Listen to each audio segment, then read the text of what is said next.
Actually, I'm pretty sharp. Here we go. Well, General Raaen, sir, thank you very much for taking the time again. We talked for 2 hours last week, and we're laughing that we got all the way to June 7th, 1944. So it realistically, we covered. We didn't incur one single activity on June 7th. So we got to midnight on June 6th, maybe. Which probably, I don't think we even reached there, but that's all right. Nothing much happened during the night, thank goodness. It wasn't until the morning that the Germans counterattacked. Did you expect much that first night? Yes, we expected all hell to break loose, and it didn't. And the reason it didn't was the blocking positions of the 2nd Ranger Battalion down at Pointe du Hoc had the Germans convinced that that was the main effort. And therefore, they counterattacked over and over again in company and battalion size, attacked the, I'll call them the defenders of La Pointe du Hoc. Oh, not Hoc. So the German forces were there. They were just directed into the wrong area in terms of Omaha Beach versus. They were attacking the wrong objective. They had totally misinterpreted the events they saw on the ground. They saw a force that was able to force their way up those cliffs and drive inland. And they said, that's the main effort. The stuff at the beach is contained. And it was contained for practical purposes. But that was apparently the German opinion. Interesting. In terms of wrapping up June 6th, did you get as far that day, accomplish the objectives you had hoped to? Was there more to be done still the following day? Oh, yes. Oh, absolutely. Basically, what happened was we were prepared to continue the fight at the end of June 6th and go down the road and relieve the people at Pointe du Hoc, knock out the guns. At that point, we didn't know if they'd survived anything. We had no communication. And we didn't know what was happening to them, and everything that was happening to them was bad. And that was the story as far as we were concerned. We received an order to remain in place and assume positions protecting the beachhead. They said the 29th Division had decided in its great wisdom, and they were probably right, that they needed to protect the beachhead. That 3 companies of Rangers plus a few photographers and artillerymen just weren't worth losing a whole beachhead. So they told us, and we assumed various positions around Vierville and protected essentially the entire west end of the beachhead. Now I'm looking at a map from roughly Vierville to Pointe du Hoc is 5 miles. Doesn't look like much on a map, but I imagine that's a lot. It was pretty bad going. One of our company commanders, being an eager sort, as soon as he got the orders to proceed to the assembly points, he just took off with his company. One of his platoon leaders, the trailing platoon leader, was wounded, and they had to get the aid man up, and they all got lost. And while they were treating Lieutenant Souchet, the word came from battalion, we will now proceed as a battalion, disregard orders to proceed as platoons by infiltration. So Ace Parker was sitting there with one platoon and expecting his other platoon to come up. And when it didn't show, Ace just took off, as Ace was wont to. And he went to the assembly point.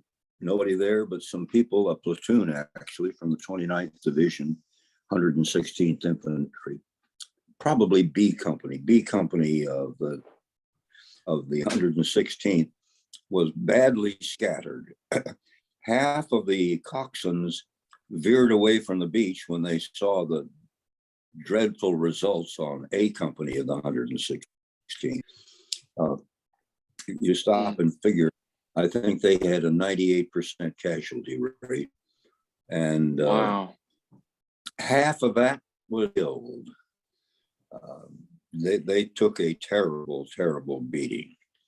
And B Company, who came in essentially 15 minutes later, half the coxswains went in and landed according to plan and got wiped out, just like A Company had. And the other half veered in different directions, landing their boat sections. A boat section was about a half a platoon. It took 2 boats to make a platoon of infantry. It took 1 boat to make a platoon of engineers, 35-ish. So in any event, B Company platoons and boat sections got scattered. And one of them had worked its way through Vierville and out to the Orville Ormel farm.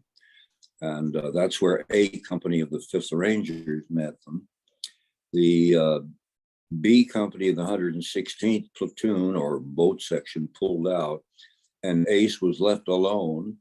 He fended off a couple of counterattacks and finally decided he must have missed the boat. The battalion must have already gone on. So he proceeded to the point and got there just before darkness. So 1 man and 1 platoon did in fact accomplish our mission, which was to reach the 2nd Ranger Battalion. That had to have been a welcome sight for the boys in the 2nd Ranger Battalion.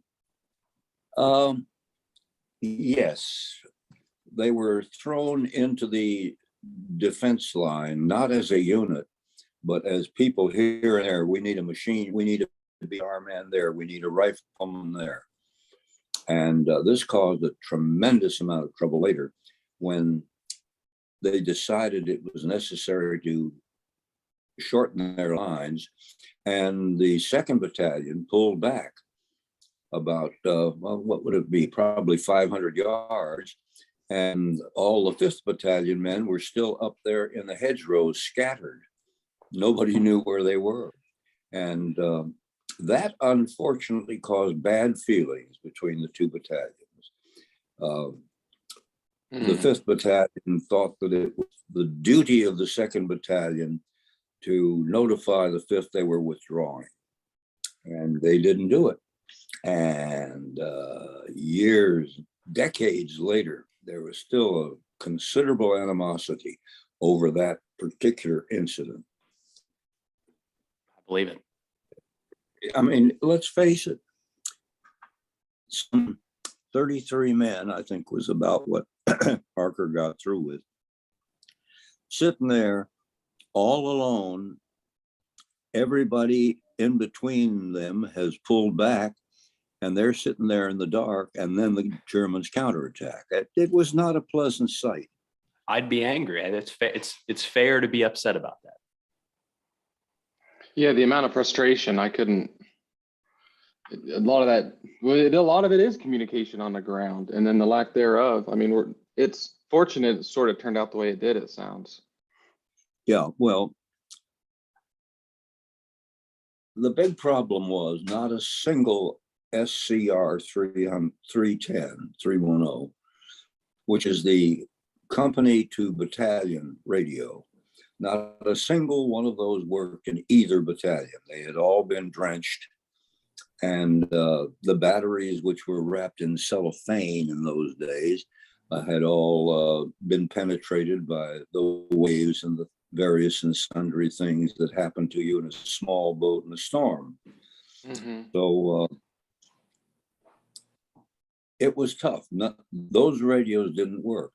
The SCR 536s, which were the squad to platoon to company radio, I don't know. I never heard much comment about them, but I gather they did not work either.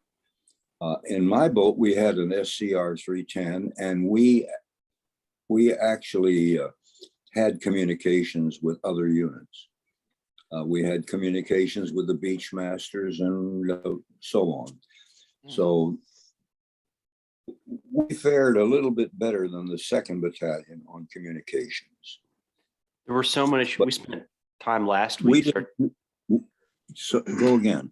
I was gonna say, we spent so much time, we spent time last week, sir, talking about how much you guys did for rehearsals and preparation and planning. But it seems like the radios on the beach caught everybody off guard that they weren't working. Was that unexpected, or did you kind of have in your mind they might fail? We thought, if you read my book, and I think it was Victor Fast, I had a radio man with rudder, and it was designed so that rudder could talk to Schneider, Colonel Schneider. And he describes in one of the chapters in my book, because I just quoted him changing the pronouns to be the right case and things like that.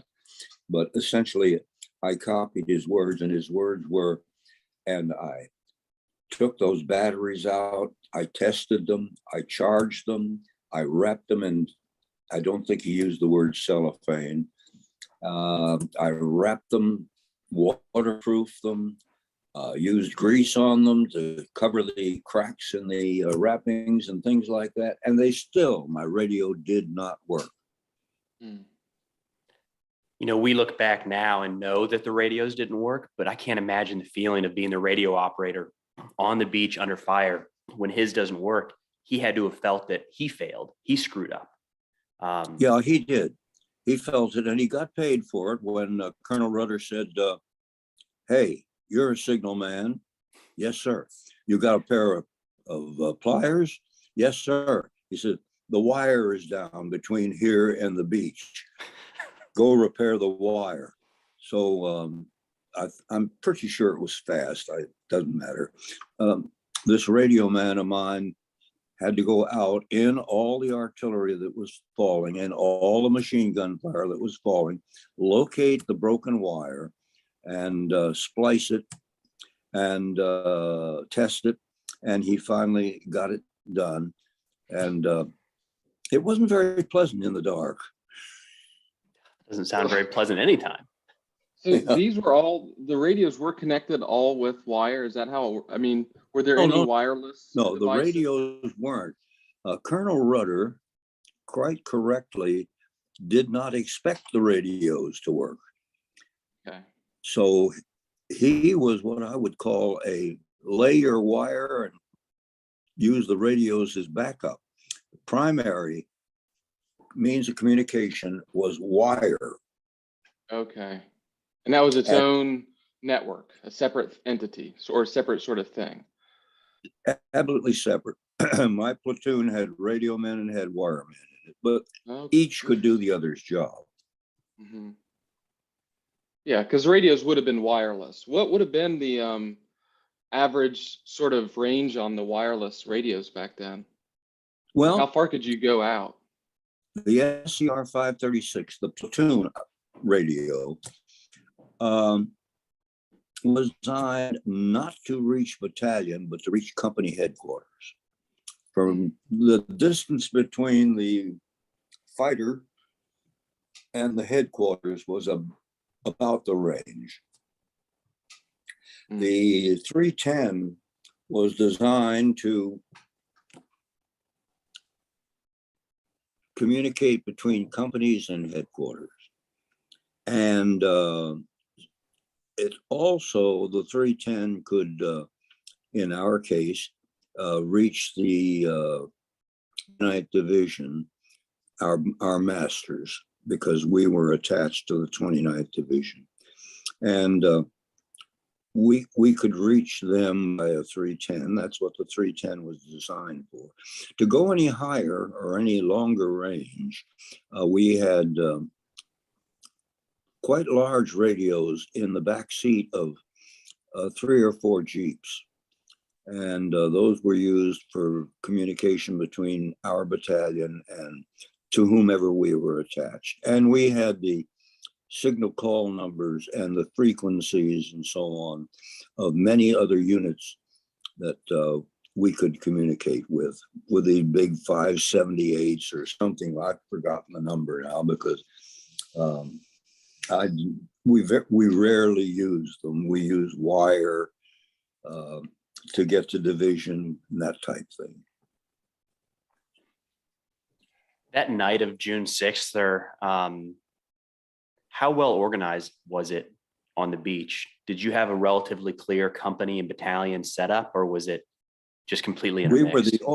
The reason my book is named Intact is we were the only battalion side unit to land intact on Omaha Beach. And it was crucial because we were not only the finest fighting force the U.S. Army had, and I don't want to denigrate the paratroopers because they were trained equally well and just as hard as we were trained. The infantry suffered only in that they trained with blanks and we trained with live ammunition.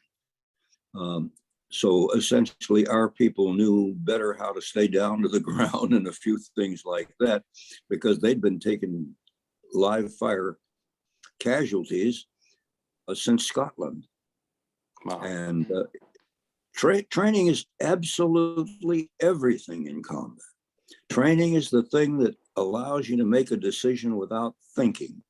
A situation arises that you've been trained for.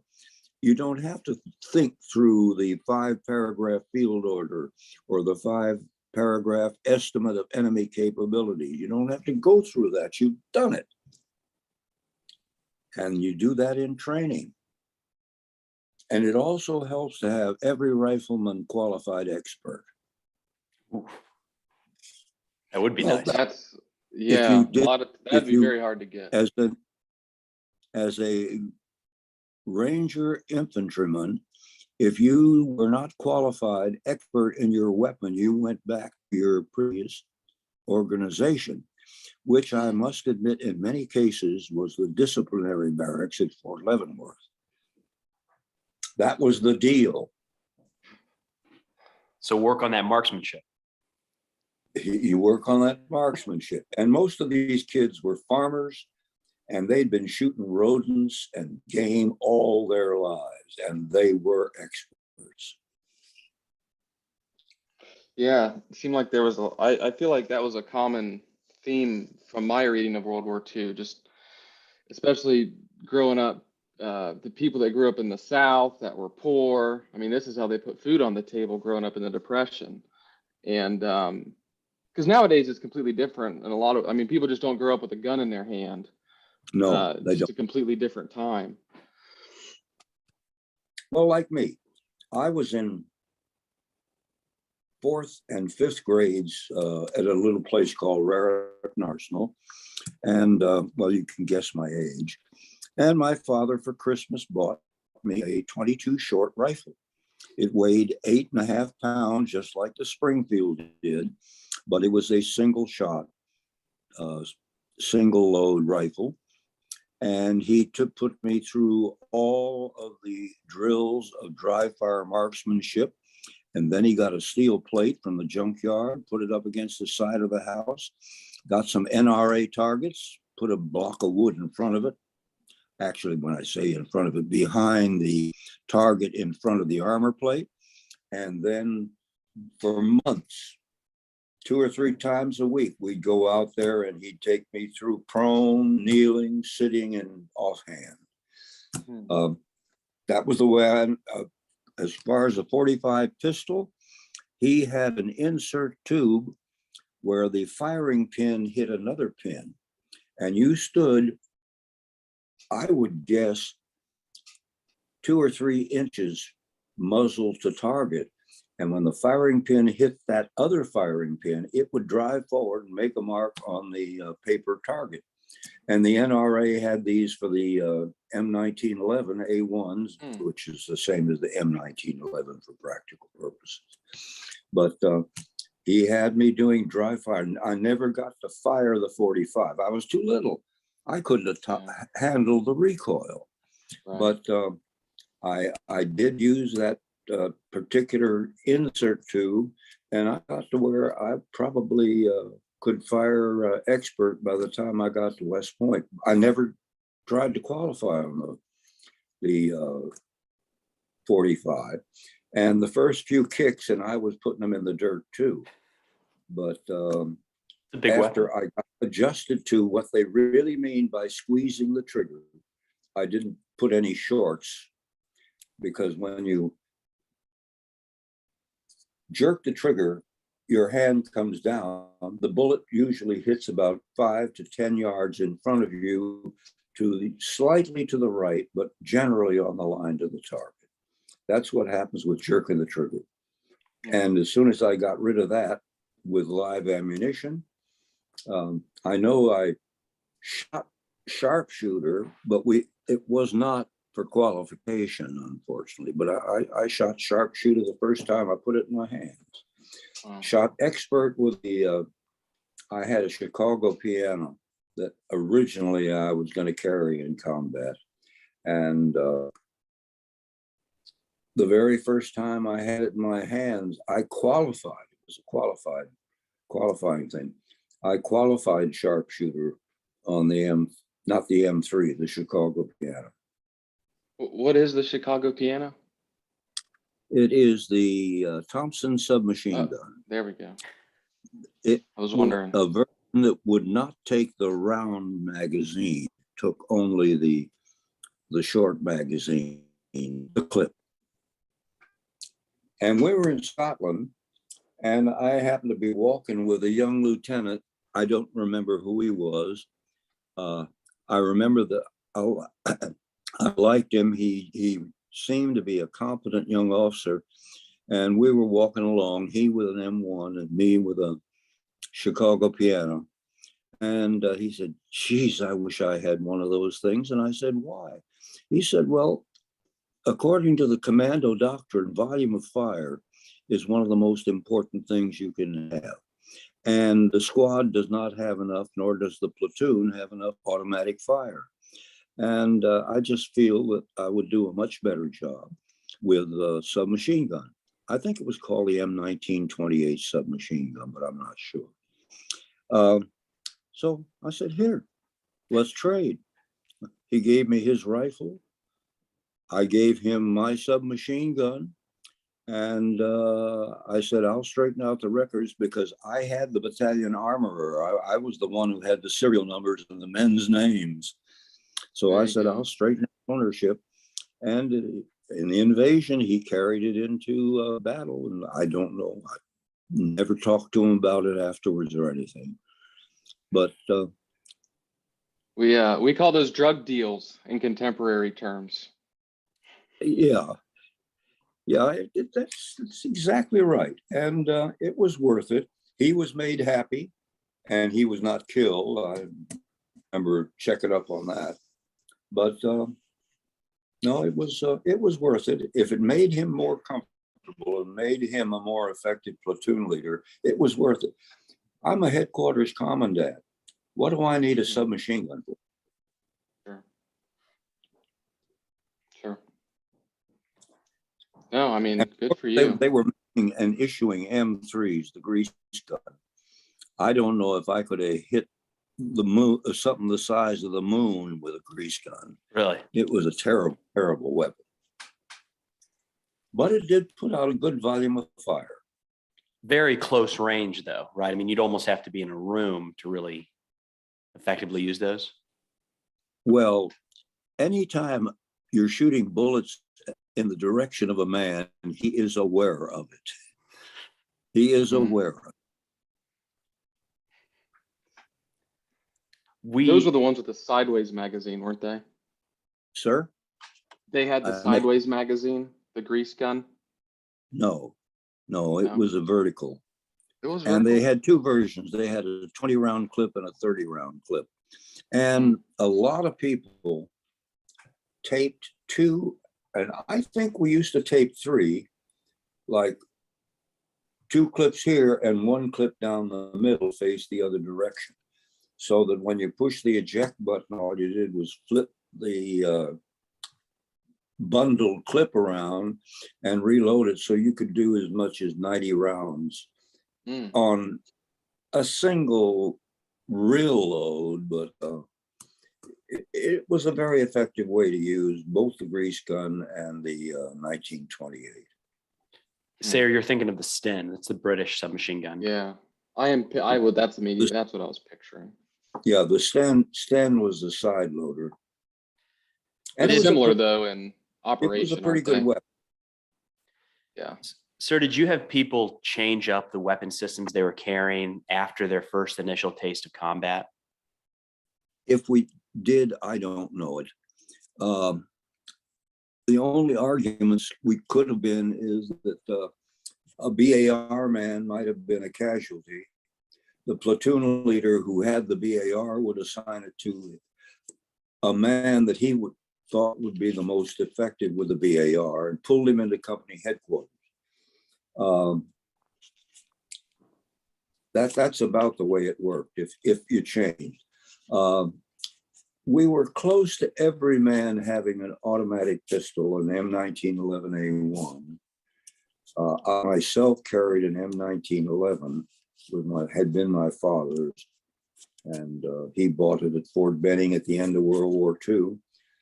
The serial number was 301545. And I liked those numbers, and it was a 1911. There were 4 changes they made between 11 and the A1, and they all had to do with grip safety and hammer length and things like that. Mm-hmm. Actually, they all put a different trigger in it, and my father, an ordnance officer, had filed down his trigger to where it was the same profile as an A1 trigger. And he'd gotten A1 repair parts and upgraded his pistol so it looked and fired like an A1. But it was really a World War I pistol that he was issued in World War I. Do you still have that?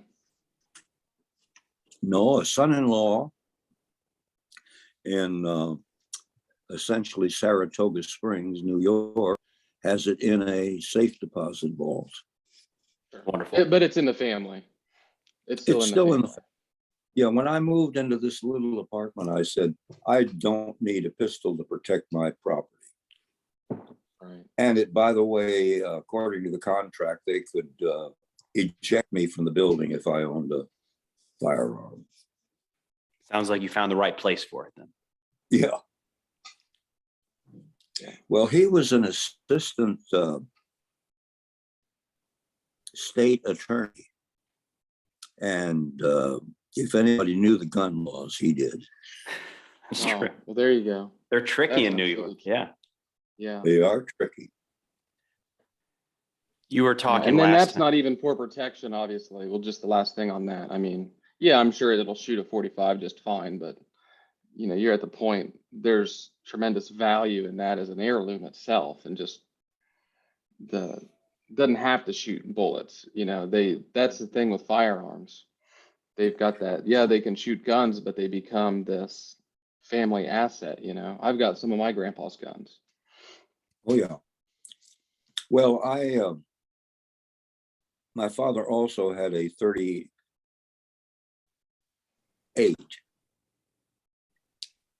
Yeah, a 38. Okay. You had mentioned last time, sir, the kind of moving through the hedgerows when they hadn't harvested the fields yet, Yeah. and how that kind of looked.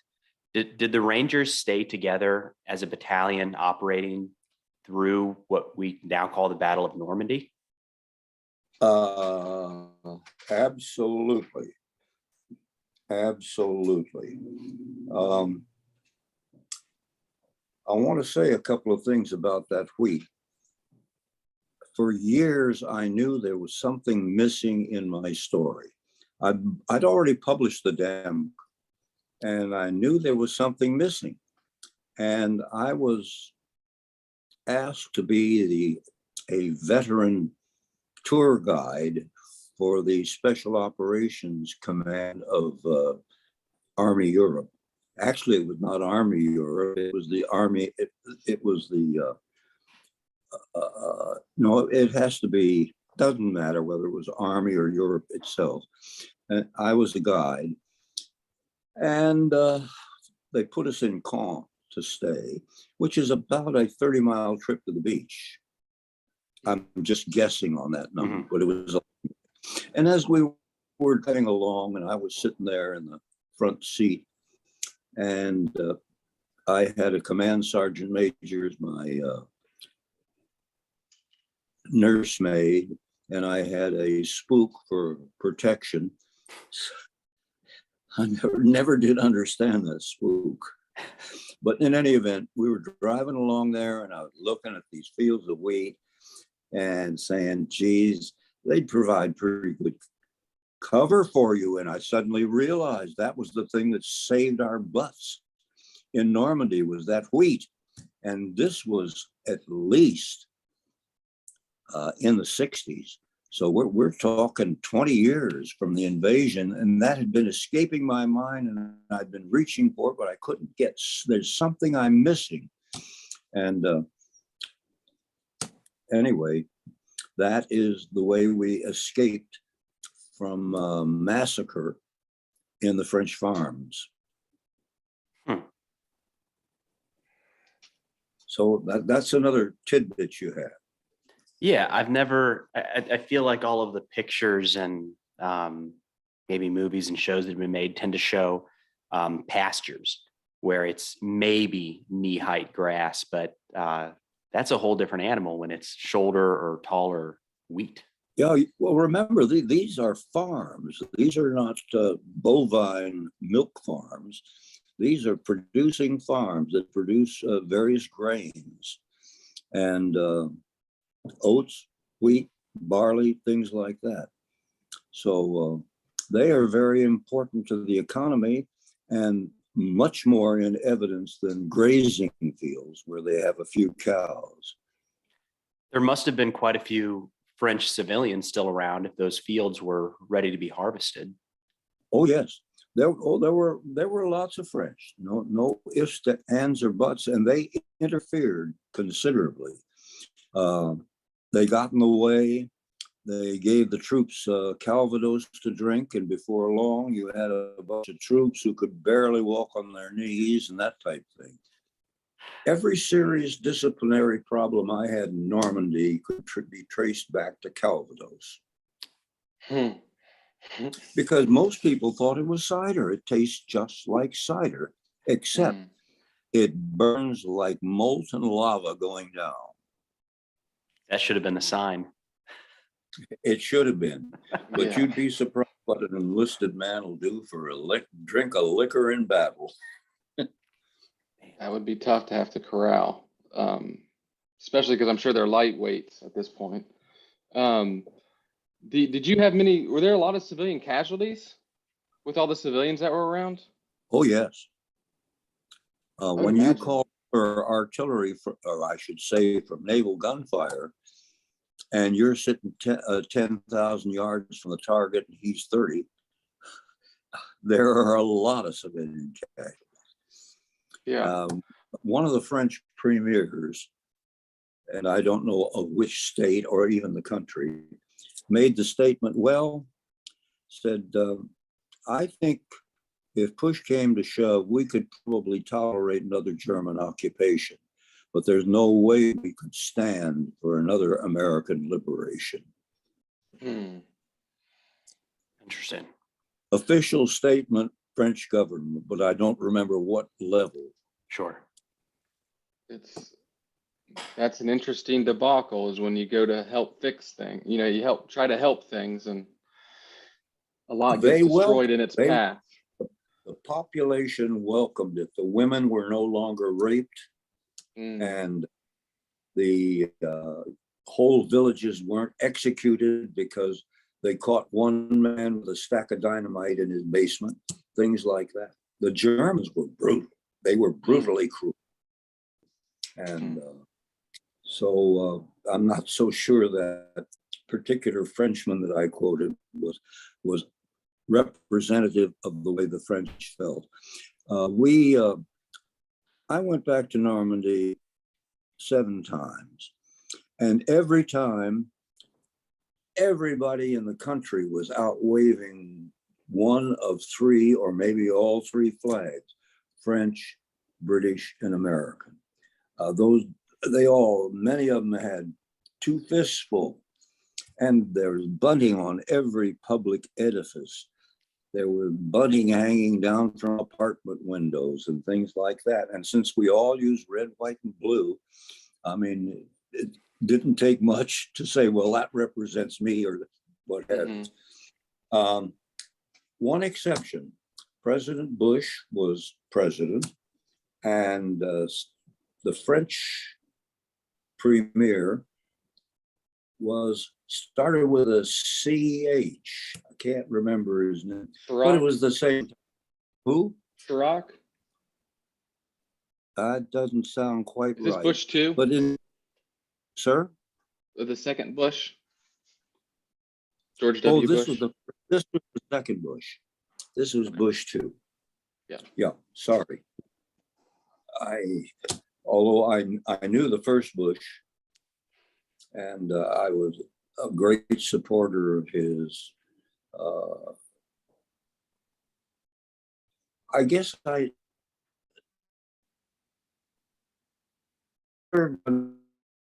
under, but I was general, and he came through and said the fatal words. He said, "Gentlemen, you've got to understand there is a bottom to that bottomless pit called our treasury, and that bottomless pit is going to be shut off from you unless you are extremely careful about your use of that money. It is not available for trivial things, for comfort things.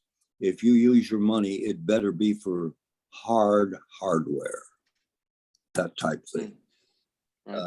I said, now there's a man who really talks to you. Direct.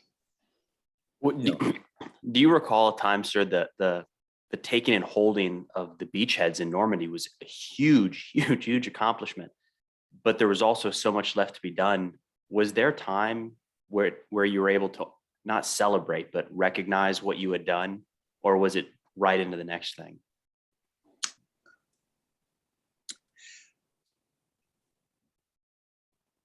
You got to understand, being a headquarters commandant, you do not own a single man. You have S3 clerks, you have S2 clerks, you have all the company clerks and the battalion S1 type clerks in one room. My medics were spread out at one medic per company. The signal platoons, the communication platoons, were all assigned various and sundry sections that they used their radios to support. The drivers all had their own specific vehicles, and those vehicles were placed in the companies and things on a regular basis. In fact, the men who drove the vehicles for A company felt they were at A company. The medic felt he was an A company. So these people, I didn't have to assign them. When the bell rang for reveille, they got dressed and went down to the mess hall, ate, and went to their offices. I never saw them. I had no control over them. The S3 had control over his three company or his three battalion clerks, S3 clerks, that type of thing. I was a loose cannon, and that's the reason Sullivan used me on individual patrols. And I stupidly went. I made two single patrols where I was the patrol accomplishing. Sullivan wanted to know, there's a path they're running along that fence. Do you think that would be a good route to move the battalion from here to the other side? And I said, essentially, I don't know. He said, well, find out. So I went down that path, and I got shot at a lot. And I found a German at the end with a machine gun trained right on me. Fortunately, he was dead. But another time on D-Day, he said, we have the slightest idea where our troops are. Go find our left flank. Well, it was a mile away, and I had to walk down the main coastal road in the ditches along the hedgerows. And I got down to the end where all the firing was behind me, and I knew I had reached the battalion. I marked it on my map, and just then, some funny looking helmets with rifles attached to them came out of the hedgerow, and it was a patrol from the 1st Division. The 29th Division had made contact with the 1st Division, and I was it on a single man patrol a mile away from where I started. It was a great relief. They had 3 paratroopers with them who were dropped over 20 miles from where their drop zone was. So I just took them back to the battalion headquarters. But as I say, I had no real duties that I had to perform until we set up a working CP with a parking lot, with a mess hall that supported the visitors, that had all the telephones into the companies, and hardwire. We were strictly hardwire where it was possible. So no, I was a loose cannon. And on the D+1, well, let me give you one more thing that happened on D-Day. We were in Vierville. We had dug in. I had learned the difference between a haystack and a whatever they call it. And noticed across the street, a bunch of my quarters men were playing catch. I don't remember whether it was a tennis ball or a baseball, but it was about that size. So I went over and lounged with them. I was on pretty good terms with my enlisted men. I could go into that too, but I went over, sat down just to watch this game of catch. I forget, what do they call it in baseball? The infield gets together and throws the ball fast to each other. I know what you're talking about, yeah. I can't remember what that's called, but that's what they were essentially doing. And my company clerk, who was the nearest man to me, suddenly kicked a clump of grass, and we all watched it in horror as a bouncing Betty mine rose. It almost rose at a foot per minute. But of course, it was a very fast going up that it went. But to us who were watching it, it was just like watching it in very slow motion. That baby got up right to shoulder height. The tether pulled it, it stopped and fell to the ground, a dud. We would have wiped out all the company clerks to the battalion if that thing had worked. Holy smokes. It dampened the spirits quite a bit, and the game was abandoned. So, okay. Holy cow. Sort of a reality check. Holy cow. Back to where you were. Well, combat is funny. Combat is different. But that's why they train you. So I think I was leading up to D+1. On D+1, the light came early because it departed early. And Sullivan called me over and he said, Red, he said, take a patrol out south, or actually north of the of the coastal road, and look for stragglers, snipers, things like that. So I got the only man I could get who didn't have a job also were the supply sergeant, a master sergeant, and the sergeant major, who was a master sergeant. We didn't have all those other grades up there. And a driver named Sharp. So we went out in diamond formation, and we flushed 2 Germans out, and they ran, and we pursued them past the military crest across the road from Vierville down to the beach.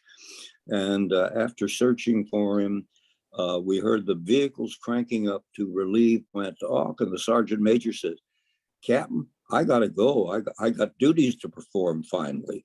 And Duncan, the supply sergeant, said, yeah, I better rejoin the supply section too. So that left me and Sharp with my second mission, which was to go to the 29th Division headquarters and report there what our status was, what our plans were.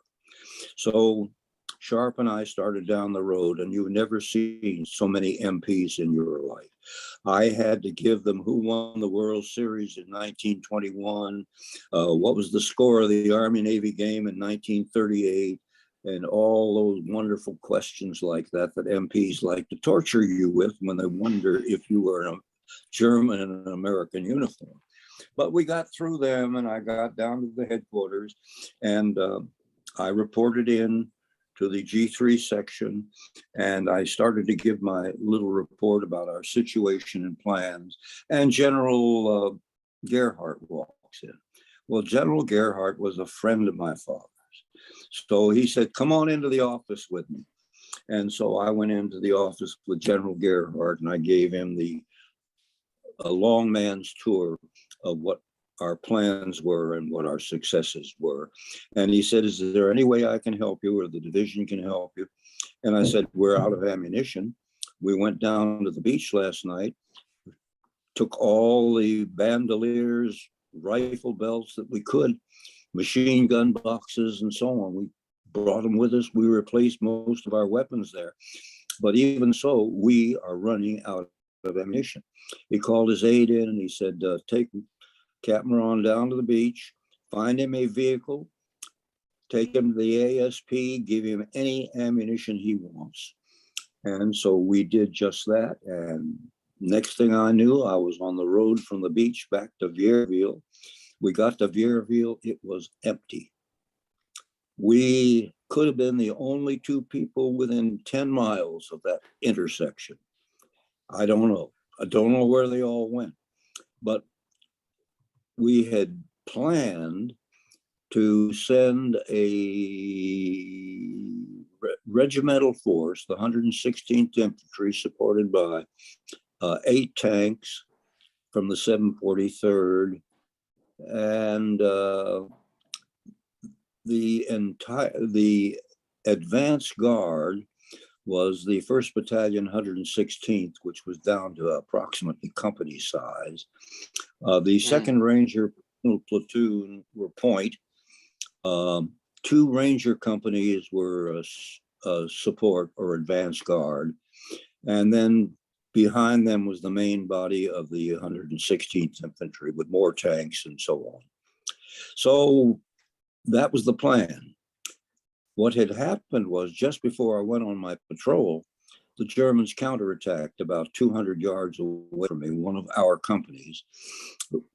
And there on the road were conveniently 5 and 3 tanks. And they were just silent. They were sleeping.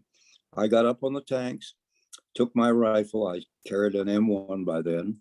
And I banged on the turret until I woke up the crew. And I said, in case you guys don't notice it, there's a counterattack over there, approximately 250 yards away. And I think you should be doing something. And the tank commander got up and looked and he said, yeah, you're right. And his telescopic control, he used his bow gun and his turret machine guns to take them under fire. I said, why aren't you using your 75? He said, target's too small. We did take too many of our own casualties. And that satisfied me, so I walked away. But when that counterattack occurred, Colonel Schneider had to make a decision.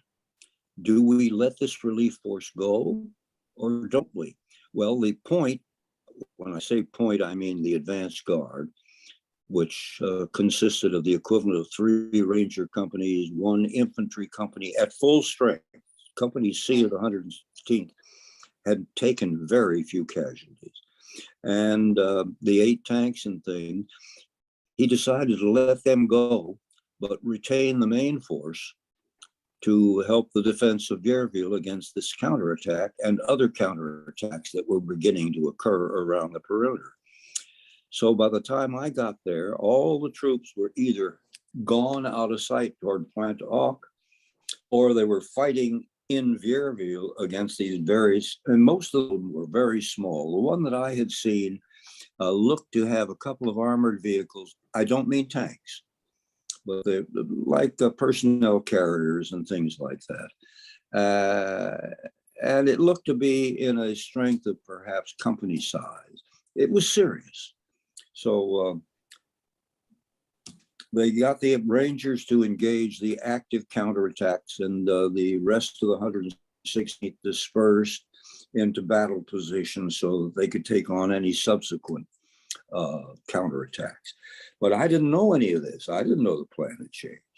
So I said, well, I know what is supposed to have happened. I don't know how the entire column got by here. They should still be passing us, but we'll follow on. And it was the correct decision, because every time we hit an intersection, I could see spoils of infantry tank fighting, brass, links, cartridge cases, things like that, discarded equipment, blood, you name it.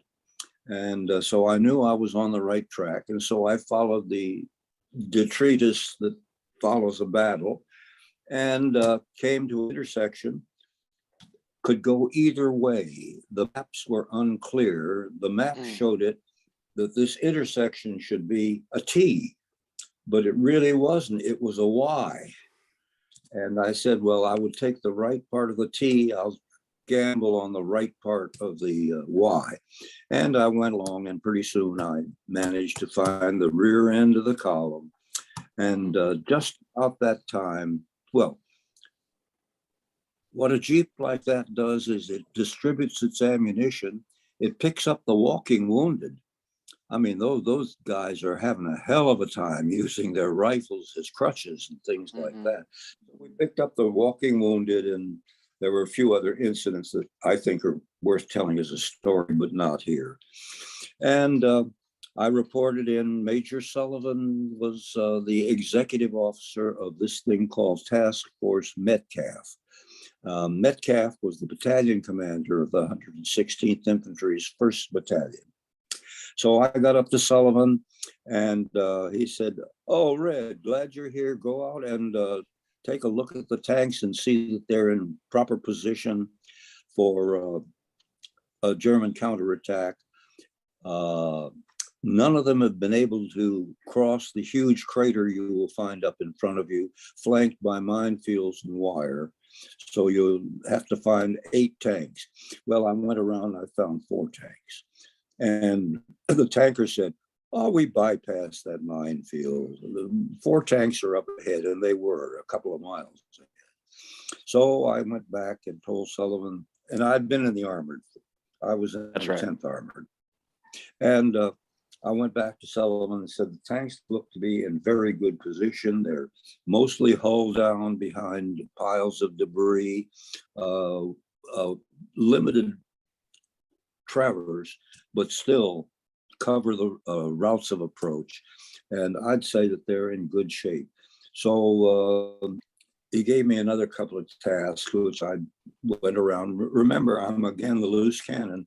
I don't have an aim in this dogfight. So I checked in with Sullivan a couple of times, and he called me over one time, and he said, Red, division has decided that the beachhead is too fragile, and they want the tanks and Metcalf and me back in division headquarters as soon as possible. The monkey's on your back. And suddenly here I am, an infantry captain, no combat experience, or my second day of combat experience. And I have a multi-battalion force to control. Well, I called company commanders in, and we arranged the various things. Passwords had been assigned months before. We didn't have to do that, but we did have to agree on company boundaries and where machine gun fields of fire were. Doctrine in those days required that machine guns have a beaten zone in front of the adjacent unit. So if they are attacked, it's your machine guns that protect them, not their own. They're meanwhile protecting your front with enfilade fire, I might add. And we got through the night. And the only other interesting thing, it won 2 DSCs. I decided we should make an effort to contact Rudder. We didn't even know if they were still alive. They were less than 1,000 yards from us. But we sent out a patrol. Both men were from my platoon when I was a platoon leader in C Company, the 5th. And Sergeant Moody was, to me, the best ranger in the battalion. He went out, dead pitch of night, nothing but battle fire to light the night. And the Germans used a lot of illuminating shell, and they were in the middle of a counterattack. And Moody and McKissick worked their way through the wire, through the holes, through the minefields, overran Rudder, found some people from the 2nd Battalion who directed them back to Rudder's place. They reported to Rudder, giving him everything I'd given to Gerhardt, our plans and all of that. And then they started back. Moody was a mortar man. So he saw a reel of wire and he said, can I have that reel of wire? And he knew wire. He knew that that one had enough length to get to our positions and things like that. So he and McKissick laid a wire line from the 2nd Battalion's headquarters through all the minefields, the obstacles, the wire, through the German lines during the counterattack. And when I woke up in the morning, I said, are Moody and McKissick back? Yes, sir. Well, where are they? I want to report. And Moody came up to me and he handed me a WWII telephone. And he said, Colonel Rudder is on the line and wants to talk to you. We gave him a DS, both of them DSCs for that. And Wow. but that was the only interesting thing. We were not attacked during the night.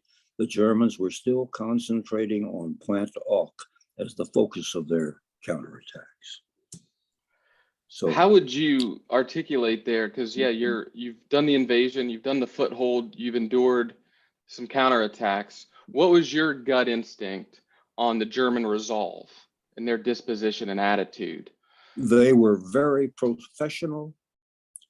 They were superb soldiers. And I'm including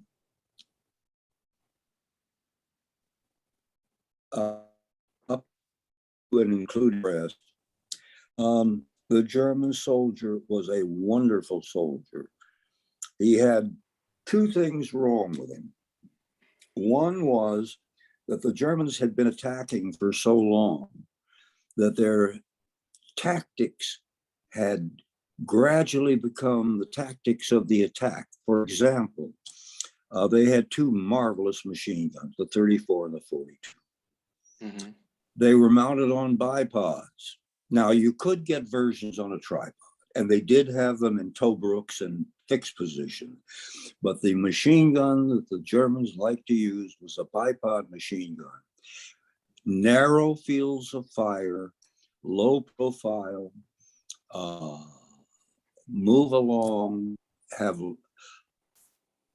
they had more barrel carriers than they did bullet carriers, because the MG 34 and 42 had such a high cyclic rate that the barrels would melt after 32 seconds of combat practically.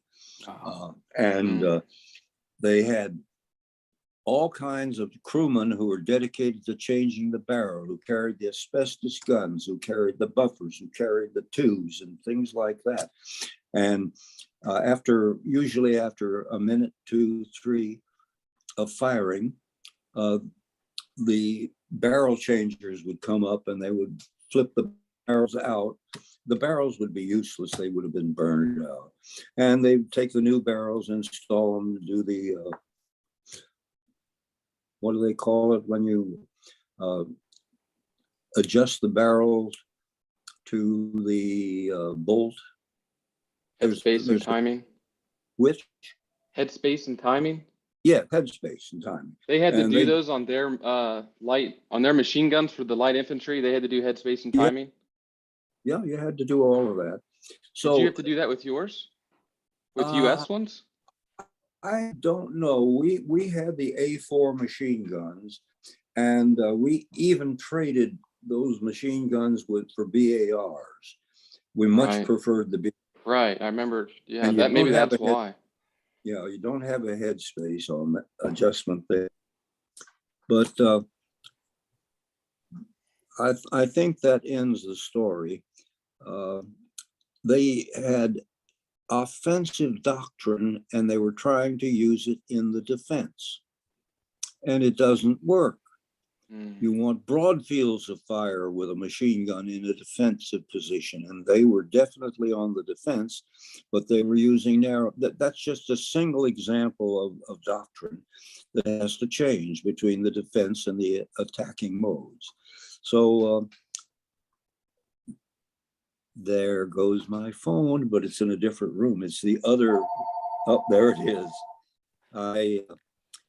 We can talk through that. No problem.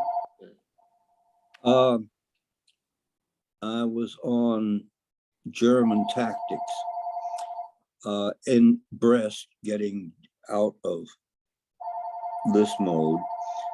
We actually passed our entire battalion on foot between two machine guns located less than 50 feet apart. But the Germans, if your field of fire is narrow, your attention span is narrow. The Germans didn't even know that we had passed a full Ranger infantry battalion between those two machine guns. Wow. So they were looking in one area. They didn't wear steel helmets. They padded the rifles, didn't carry canteens because I should say muskets. You did carry canteens, but they're well wrapped in canvas. But the German soldier was incapable of operating without orders. That was the other thing wrong with them. Some of our divisions do it still to this day. I remember in Berlin, we had 4 battalions of infantry, one of whom was a traveling battalion that would come and give us 4 battalions, and we'd rotate him every 3 months. But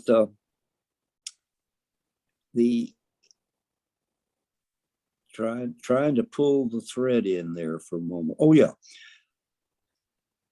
3 of those battalions used the system wherein the officers control the enlisted men. Sure, they control the sergeants for battle control and things like that. But basically, when they gave an order, they gave it to everybody. The other battalion came from a different division. And I remember this is just after the war. This is 63. The wall is just gone. The other battalion, the officers spoke only to the non-coms. The non-coms spoke only to the subordinate non-coms, and so on down to the enlisted man. And those 2 methods of operation we had in one brigade. And it was very confusing sometimes to have the company commander say, Sergeant so-and-so, tell the man that. And the other one where he said, I want the company assembled and give them some instructions. Totally different methods of operation. Well, Yeah. The Germans used only the officer to senior non-com to junior non-com to soldier. And without that kind of instruction, the German soldier was useless. He didn't know what to do. He didn't know how to improvise. And our troops were real great on improvisation. You mentioned earlier, sir, your relationship with the enlisted soldiers. Would you mind going into that? Yeah, when I was a cadet in late summer of 42, they split the first class up and sent us to active training units. My training unit had happened to be the 3rd Amphibious Brigade of, I should say, Engineer Amphibious Brigade. They had a boat regiment and they had a shore regiment, stevedores. And they put me in one of those one company of the shore regiment. And I was there for a week to 10 days. And then they put me into the boat regiment and I was there a week to 10 days. The thing that I remember most was the fact that every time I walked down the company street, and it was a tent city, parameters, and every time I walked down the company street, the young enlisted men would crowd around me and start asking questions about the Army, about their future, about their weapons and things like that. And I was an Army brat, and I knew a hell of a lot more than most of the 90-day wonders that we had. And I said, I'd answer their questions, but I said, why don't you ask your company officers? And they said, they don't know the answers either. And they just ignore us. They won't even talk to us, which pointed up a problem that I had not realized existed.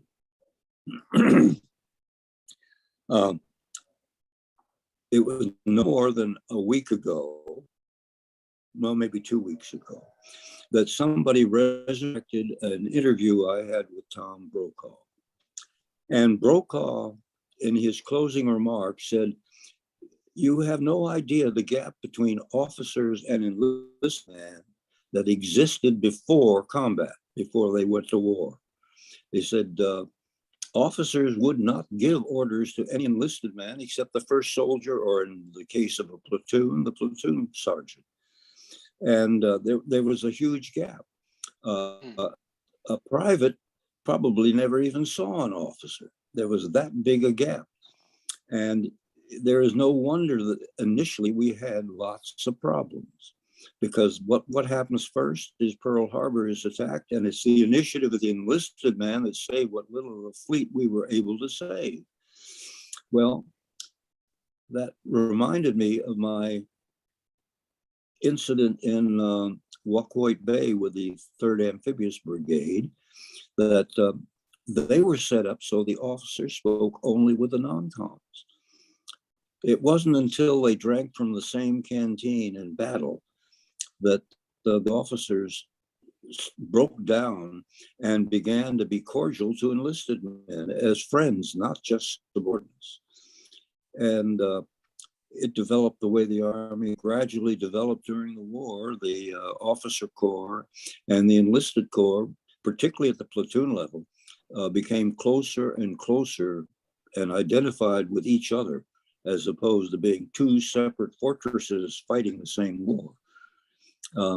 That was a very interesting thing. It was almost like discovering the brush in the Normandy fields, to suddenly realize, yeah, I was a part of that. I was affected by the fact that we used to have a little system about where the cabins speak only to lodges and the lodges speak only to God, trying to describe Massachusetts society. That's the way we were. The officers spoke only to master sergeants, and the master sergeants spoke only to tech sergeants, and the tech sergeants spoke only to staff sergeants.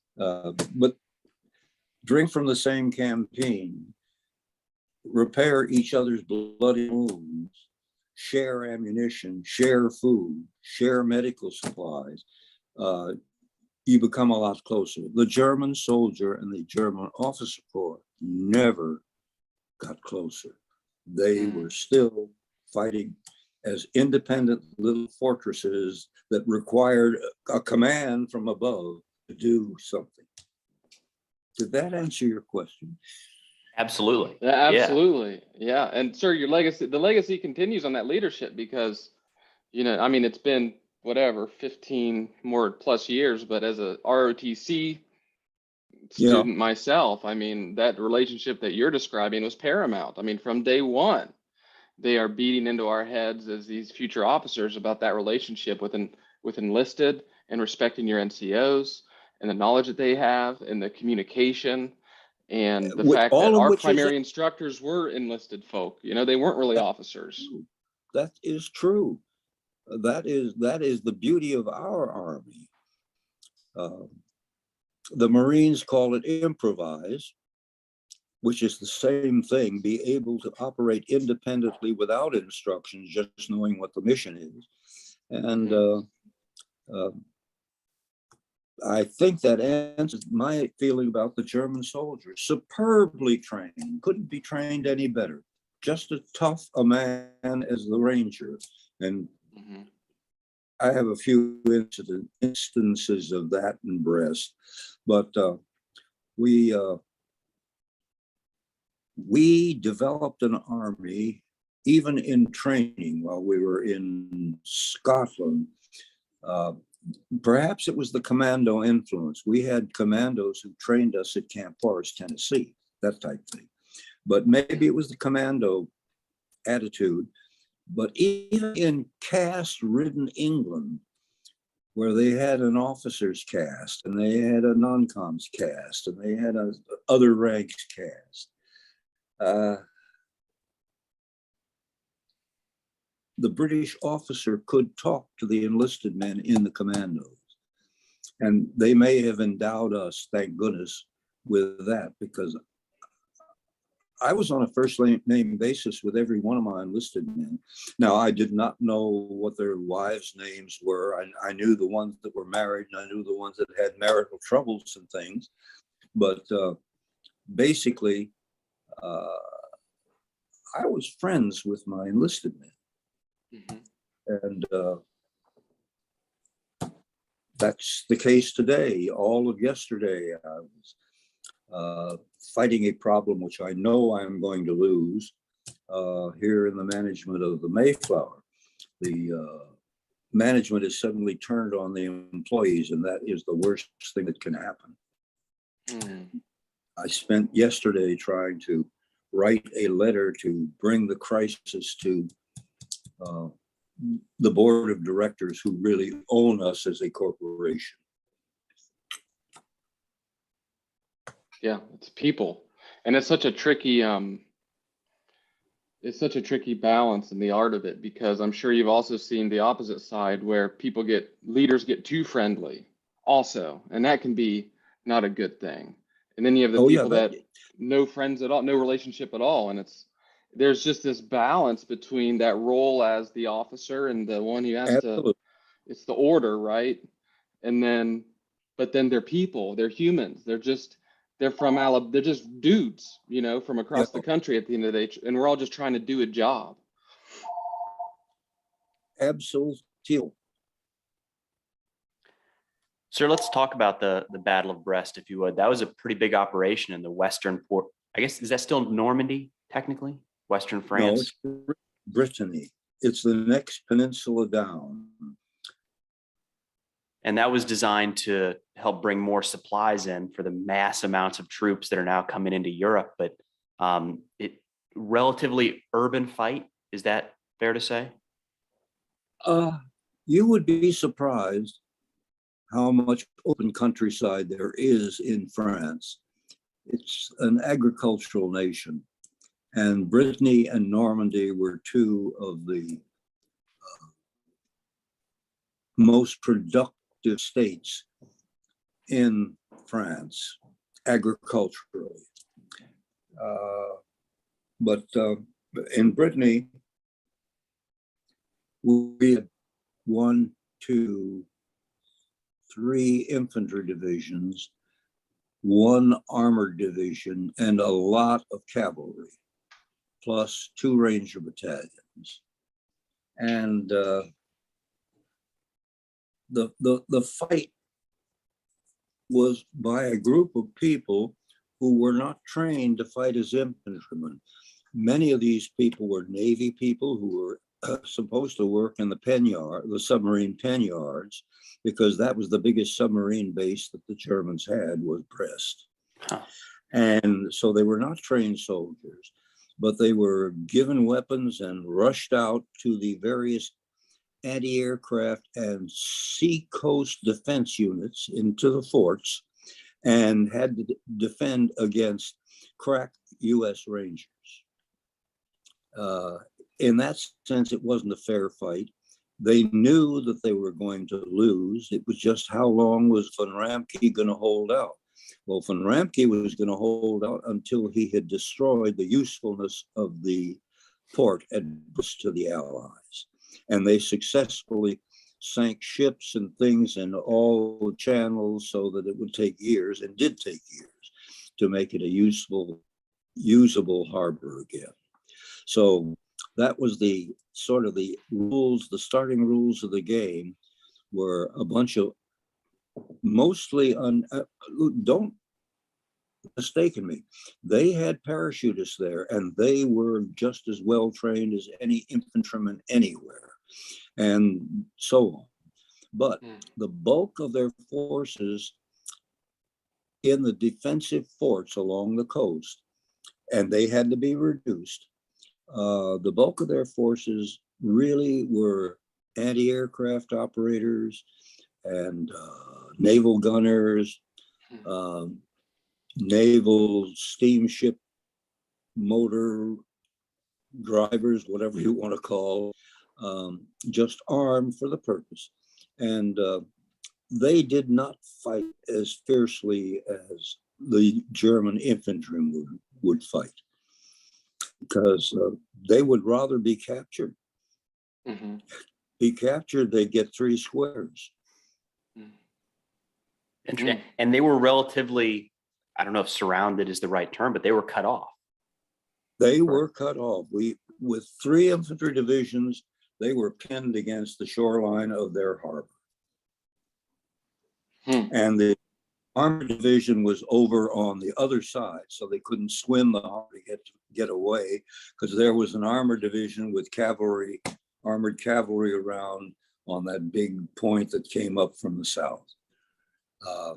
They were in an untenable position, but they won their point. There was another port farther south than Brest, which after we took Brest, we were going down and attack it. And the costs of the fight in Brest were so high in infantry and armor and artillery that they canceled that and left one division to contain that other port. They just didn't even bother to try to take it.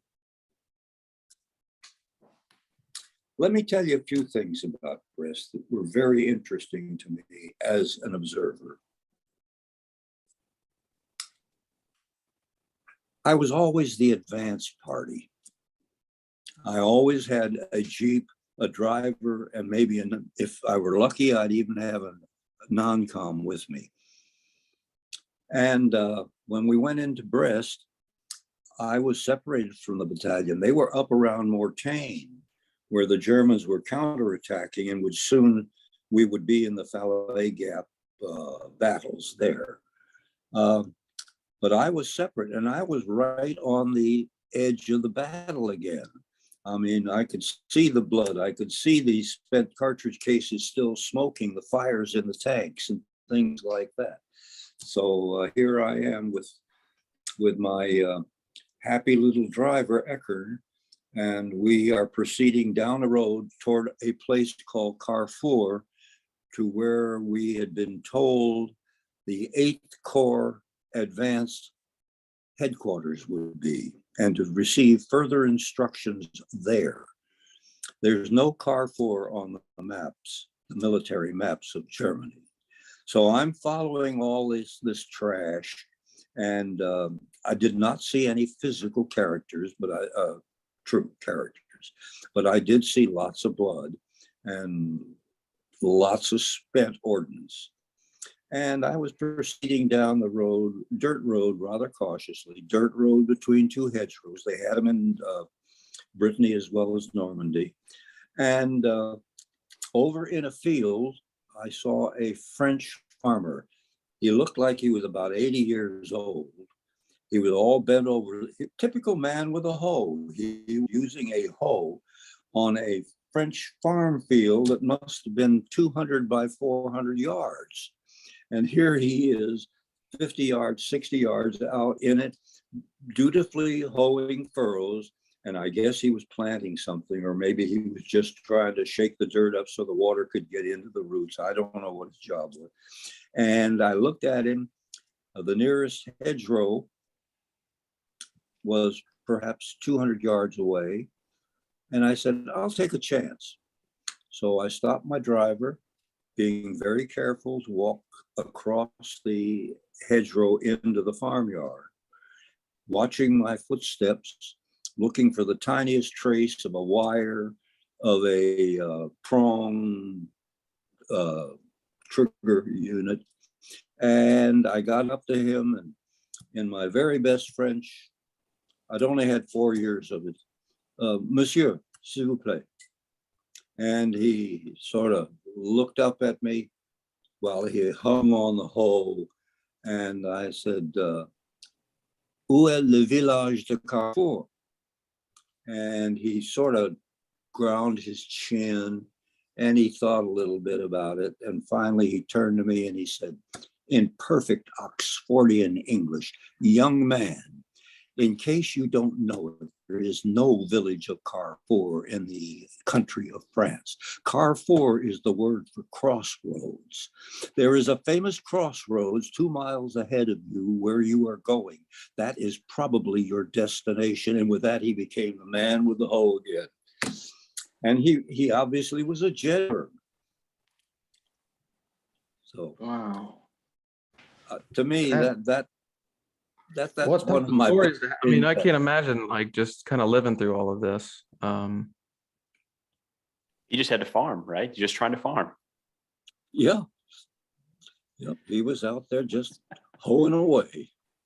Silly American out here looking for the crossroads village. Yeah. Yep. Well, I learned a lot about the French language in Brittany. I learned that I could communicate, which was all that was necessary. I couldn't translate, but I could communicate. Sure. Did you have many people in your unit that spoke French or German? German was not as difficult as French. I had one of my men, I don't remember which platoon he was in, Rene, can't think of it. Anyway, he was a native born French and was a very useful man in the battalion. And we used him as the colonel's translator for French. And he was the only one for French. I guess I was next in French, but as I say, I could communicate, but not well.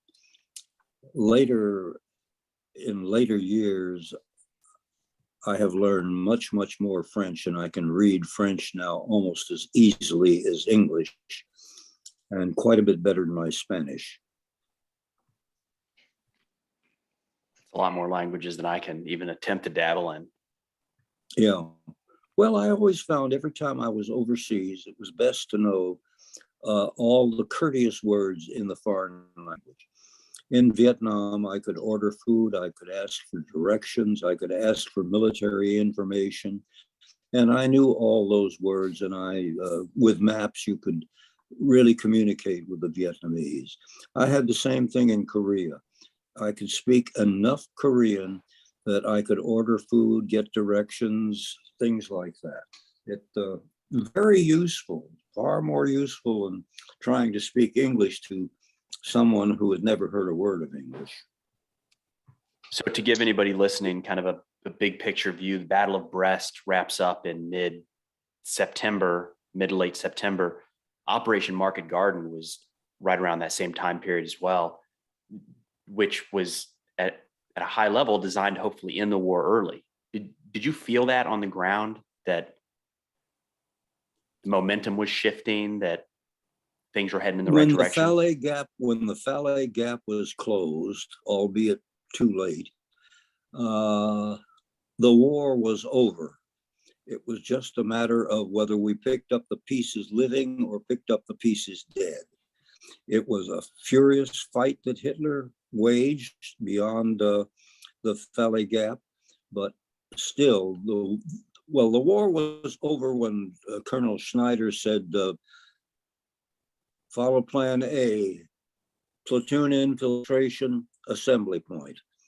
The war was over right then. The Germans never won a major battle after that. They attacked Mortain. They almost broke up the movement, the mass momentum of Patton's army as it went into Brittany and swung around to close one side of the Valley Gap. The war was over essentially when we successfully landed in Normandy. The rest of it was clean. Now, let me see. Needless to, geez, I didn't tell you about Dinah Shore. When we were in Normandy, just before the breakthrough at St. Lo, Dinah Shore was coming with a USO show to the 5th Ranger Battalion headquarters area. And we were going to have a show put on by her. Now, she was my favorite canary. And I looked forward to it. I made sure that Eckern had polished the Jeep, and every man in the company was dressed in clean. And I think we were in wools by then, not petite clothes. But in any event, everybody was cleaned up, nails cut, fingernails brushed, hair combed and cut, and all of those things. And we got all ready. And while I was finishing those final preparations, she was coming that evening. Sullivan called me over, and he was battalion commander now. And he said, Red, he said, you're advanced party again. And that was when he gave me the instructions to go to Carrefour. And so I climbed in my little Jeep and proceeded on. Dinah Shore did come. And when she heard that we were moving out, she got off the stage and went down, sat on Ace Parker's Jeep hood, and proceeded to give us about a 2-hour show. I wasn't there. I had missed my big day. But in any event, then we get into the French farmer and a few things like that. But I was not with the battalion. The battalion actually deployed at Mortain as Army Reserve, but the German breakthrough there did not break. Actually, it broke. It didn't through. Yeah. Gotcha. Yeah. Okay, where are we and where are we going? Sarah, what are you thinking, man? Oh, you asked about Ardennes. Say it Sorry, again, sir. sir. Say that again, sir. I'm sorry.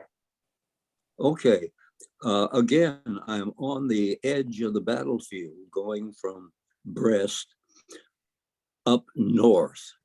The destination was again 8th Corps headquarters.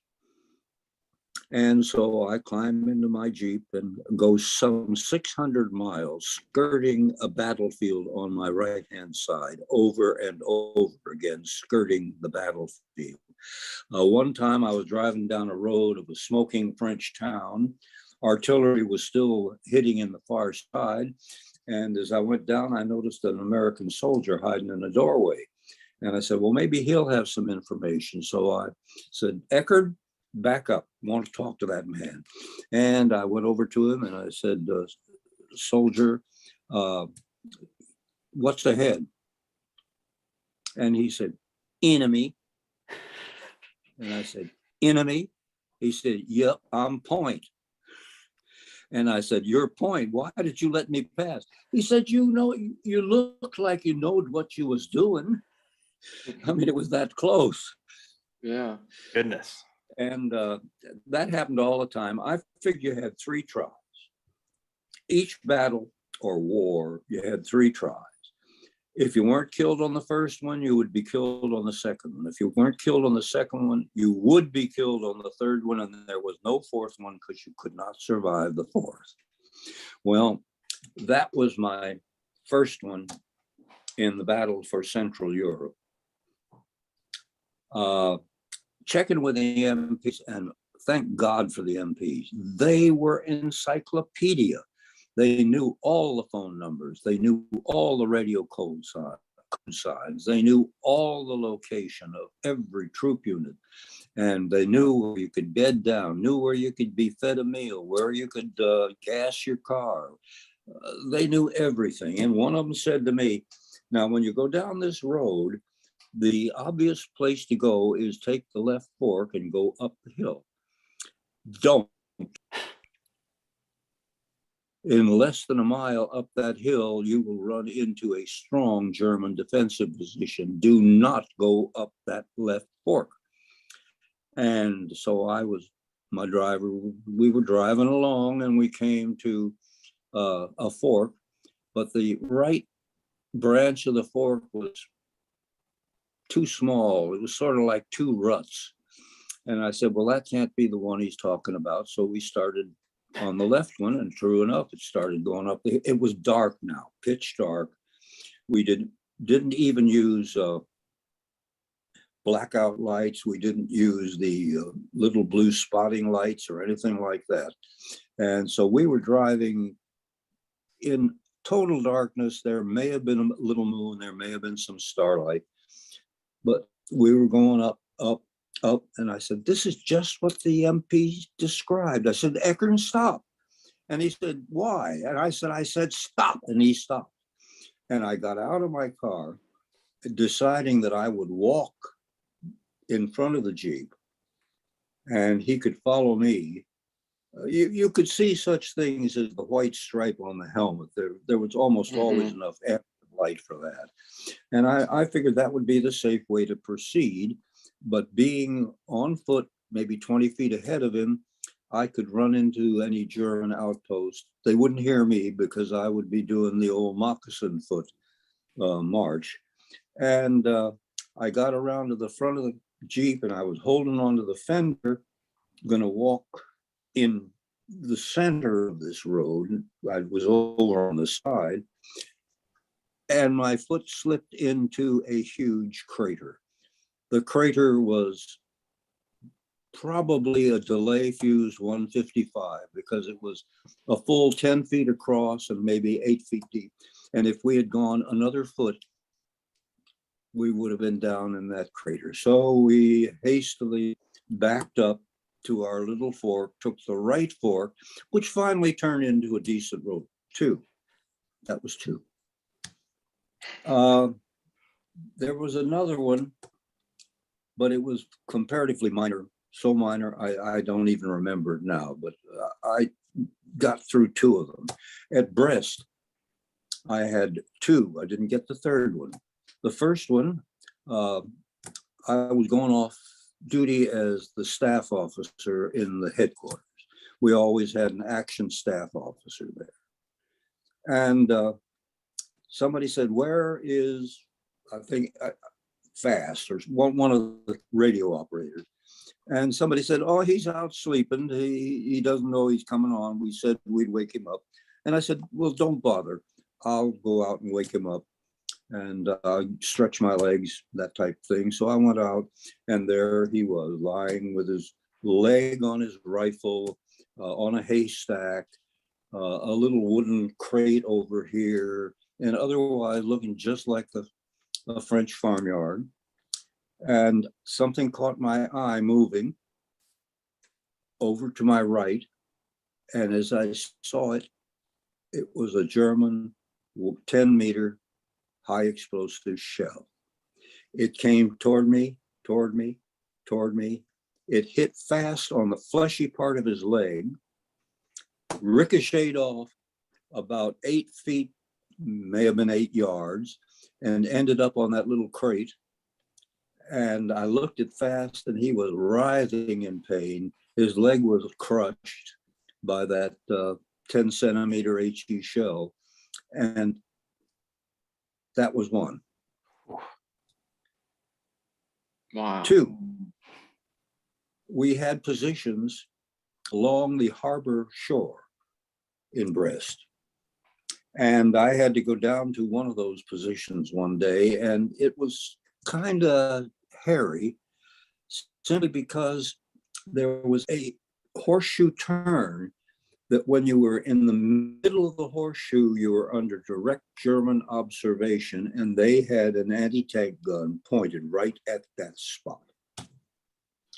And the way you usually did it was you stayed in the shadow of the promontory between you and the German observation post, stopped when you just were about to come in view, and every driver knew the exact inch where he stopped. You would then gun the engine and you zip around that horseshoe curve back to cover again. I had a driver, me in the right front, 2 senior non-coms in the back seat. And we got up to the stopping point. We stopped, everybody ready? Yes, because it gave a lot of thrust. You were thrust back on the seat, and you had to adjust your equipment and a whole bunch of things before you casually went around that corner. So he gunned it, and he started around, and just as I got exactly in the view of the observation post, I saw a projectile headed straight for us. The windshield was down. We had the wire cutter up. It missed the wire cutter, hit the hood of the Jeep right between me and the driver, passed us shoulder height, went between the heads of the 2 non-coms in the back seat. And at that point, I bailed out to the right. And it was beautiful. It was a nice ditch. It was dry. There was enough vegetation to hide you from the observation. And I sort of, knowing that there was artillery to shoot at, I sort of brushed myself off, got rid of the dust, and I looked over at these other 3. They had bailed out to the left into the biggest mud puddle you ever saw in your life. They were covered with mud. They could hardly open their eyes because there was so much mud on their faces. And they took one look at me, and I knew what was going through their mind. And I said, you take one more step toward me, and it's court-martial for all 3 of you. We made our peace. We got the Jeep around the corner. We paid our little visit to the unit that we were paying. And coming back, it was darker, so we weren't as worried about that particular curve. That was 2. Yeah. I didn't have a third again in Brest. That's why I said 3 is the magic number. So Wow. You're up to Bastogne. And up to Bastogne, easy to find. The headquarters commandant gave me a small office, told me where the mess was. And of course, I had 3 men. And I went to the S3 or G3, this is a corps, went to the G3 and got the location where our battalion was to bivouac, and did my duties in laying out the bivouac. And finally, the battalion began to arrive. Some of them never arrived, but the ones that did arrive, the company commanders immediately jumped my plan and built their own because they want to be able to play poker with the company commander next to them, that type of thing. And by then, the battalion commander had showed up. And then he showed me the second major lesson that he taught me.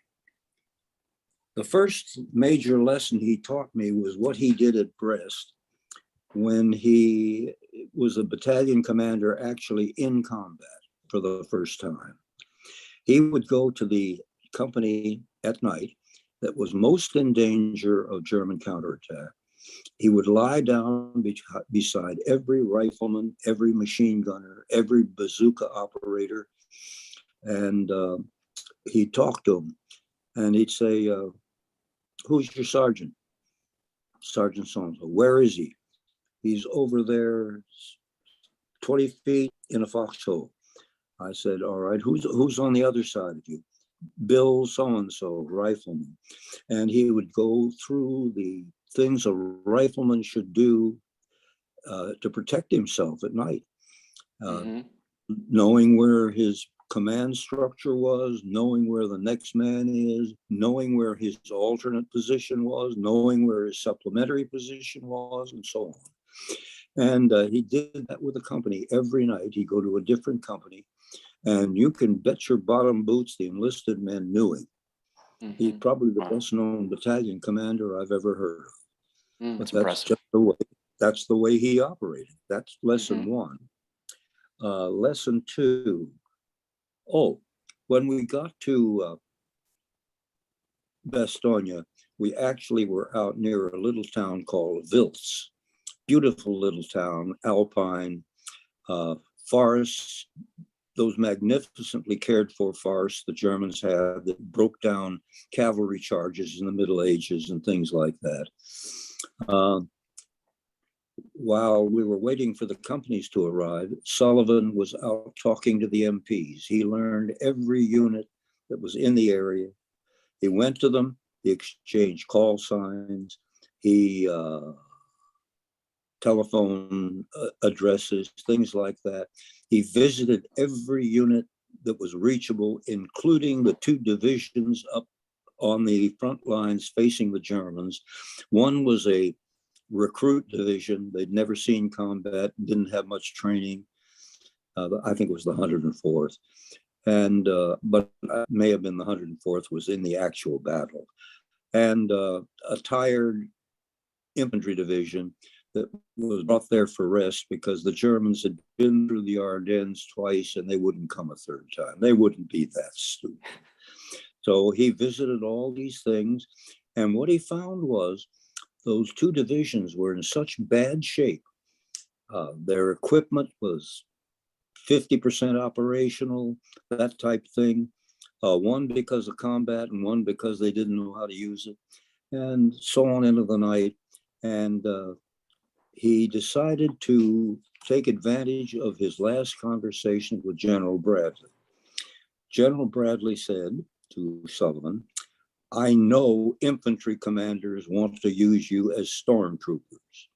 If you are ever given orders that you feel are not in keeping with Ranger capabilities, I want you to visit me at my headquarters and I will countermand the order." And Sullivan said, "Well, this doesn't exactly fit that situation, but those divisions are in such deplorable condition. And by the way, this is September, October when we leave Brest. Those divisions are in such deplorable condition that they will not be able to stop even a German squad from forcing their way through." So he went down to see Bradley, and surprisingly, he got into Bradley. And Sullivan added, "By the way, we are the only infantry unit between those divisions in Paris." And Bradley said, "Oh, I'd forgotten about you Rangers. I'll have to move you immediately." And Sullivan said, "What do you mean move us? Why aren't you bringing in reserves?" And he said, "Colonel Sullivan, the Germans have come through this exact area twice before. They have been very victorious. They continued and took Paris in World War I. You know what happened ending in Dunkirk here." He said, "We are just hoping and praying that their General Staff Corps mind still thinks this is the best place to attack. And if they do, we will get them outside the West Wall and we will end this war in 6 months. If they come, we don't expect them to come, but we have set it up so that we have weak divisions. They will think, well, so on." He came back, Sullivan came back, told me in detail what Bradley had said, and I just remembered it, but I dismissed it as being useless information. And 3 months later, the German Ardennes offensive came exactly through where we had been. Wow. Bradley had recreated the Battle of Cannae. A weak force out front, sort of bulging toward the enemy, strong flanks, the 82nd at Bastogne, I beg your pardon, the 101st at Bastogne, the 82nd at on the north side of the Bulge, can't remember the name of the town, plus about 4 other divisions that formed this massive infantry with the weak bowed infantry in front. That was the Battle of Cannae. Of course, first, Hannibal.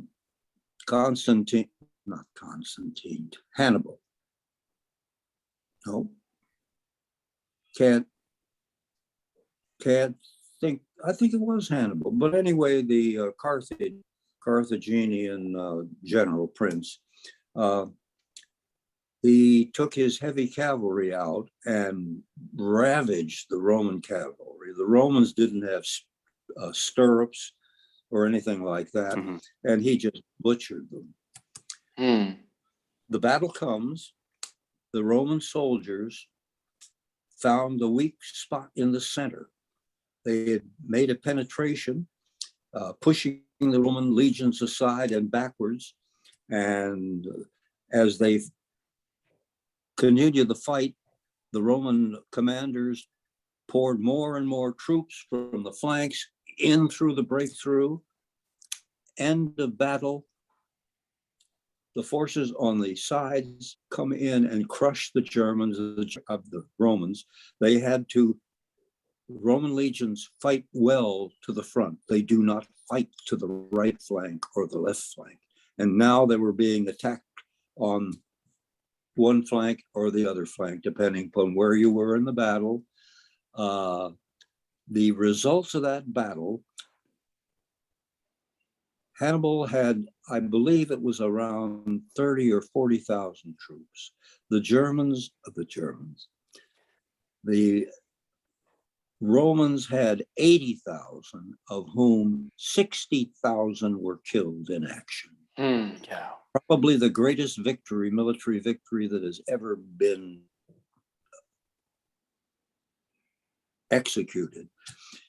Bradley, knowing about the Battle of Cannae, I do have to, sir, I have to chime in real quick on that. You know, I'm reading this book on Tecumseh right now, and that is exactly how the Native Americans fought in the forests against their modern day Roman, in a crescent moon, you know, because you're fighting the conventional forces who are used to fighting on line, but now you have the forests and the trees to deal with. Well, the Native Americans, they would do a crescent moon, so they've got these strong flanks coming in, and that's how they would sort of envelop, and then you can create chaos and disarray like that and sort of envelop. Absolutely. Well, that's what Bradley did. Now, Bradley used the term "we hope he will," and in my little story that I wrote about that, I point out, I don't know who the "we" was. Was it Bradley and Patton cooked it up? Was it Bradley and Eisenhower cooked it up? Was it Bradley and Montgomery cooked it up? I don't know. But the point is, Bradley correctly described the Battle of Cannae on a much grander scale of hundreds of miles instead of 5 miles. And when it did cripple the German forces when we tried to go through the Rhineland. They lost so many forces that this Battle of Cannae too, they lost so many forces that they never really recovered from it. And this Battle of Cannae too, or the Battle of the Ardennes, Battle of the Bulge, what was the 5th Ranger Battalion and yourself, sir, doing during that time period? Where were you guys? We were down in the Sayre region. The Sayre region was the heart of German manufacturing of a certain type. It was not the heavy metals area of the Rohr River, R-O-H-R. It was much lighter manufacturing. I remember thinking mostly electronics, things like that, perhaps ball bearing. And maybe that's because of SKF, the ball bearing company that I knew of in Philadelphia. But we were actually fighting as infantry improperly, incorrectly. And when the Bulge occurred. Well, let me tell you what we were actually doing. We were fighting as infantry, but at night we would send long-range reconnaissance patrols out, and they would go about 10 miles behind the German lines and hold up in the woods, might stay for 2-3 days. They would count bumper markings and things like that, so they knew exactly what units were where and where they were going, how many vehicles had gone up, how many were obviously supply units because the springs were down, and how many had personnel because they don't compress the springs on trucks and little things like that. So we were engaged in that, and suddenly on the night of the 16th, that's about, it might have been a couple of days early, the German front suddenly stiffened. We couldn't get a single patrol through. Well, now, if you can stop Rangers from patrolling, you have really filled the gaps with troops that are competent. So we couldn't get them the intelligence. And Corps suddenly found themselves desperate. They weren't getting the intelligence from the Rangers as to who was moving up and where they were going and how many troops were involved, and how many vehicles and all of that junk. So Corps asked that we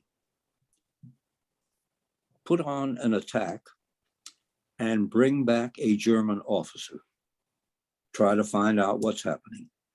And so we did. We set up a box barrage, if you've ever heard of one. They used them a lot in World War I. They take artillery and time on target and just create a, if this is us here, they have a battalion of artillery cut creases in the defense here, and also a couple of battalions box it off in the back. So all we had to do was to fight our way through a light screen that's trying to wonder what the hell's happening around here because of all this artillery. And we were able to get in there, capture German major and about 4 or 5 other prisoners, brought them back and turned them over to Corps. Never knew what happened. I became a casualty on the 22nd.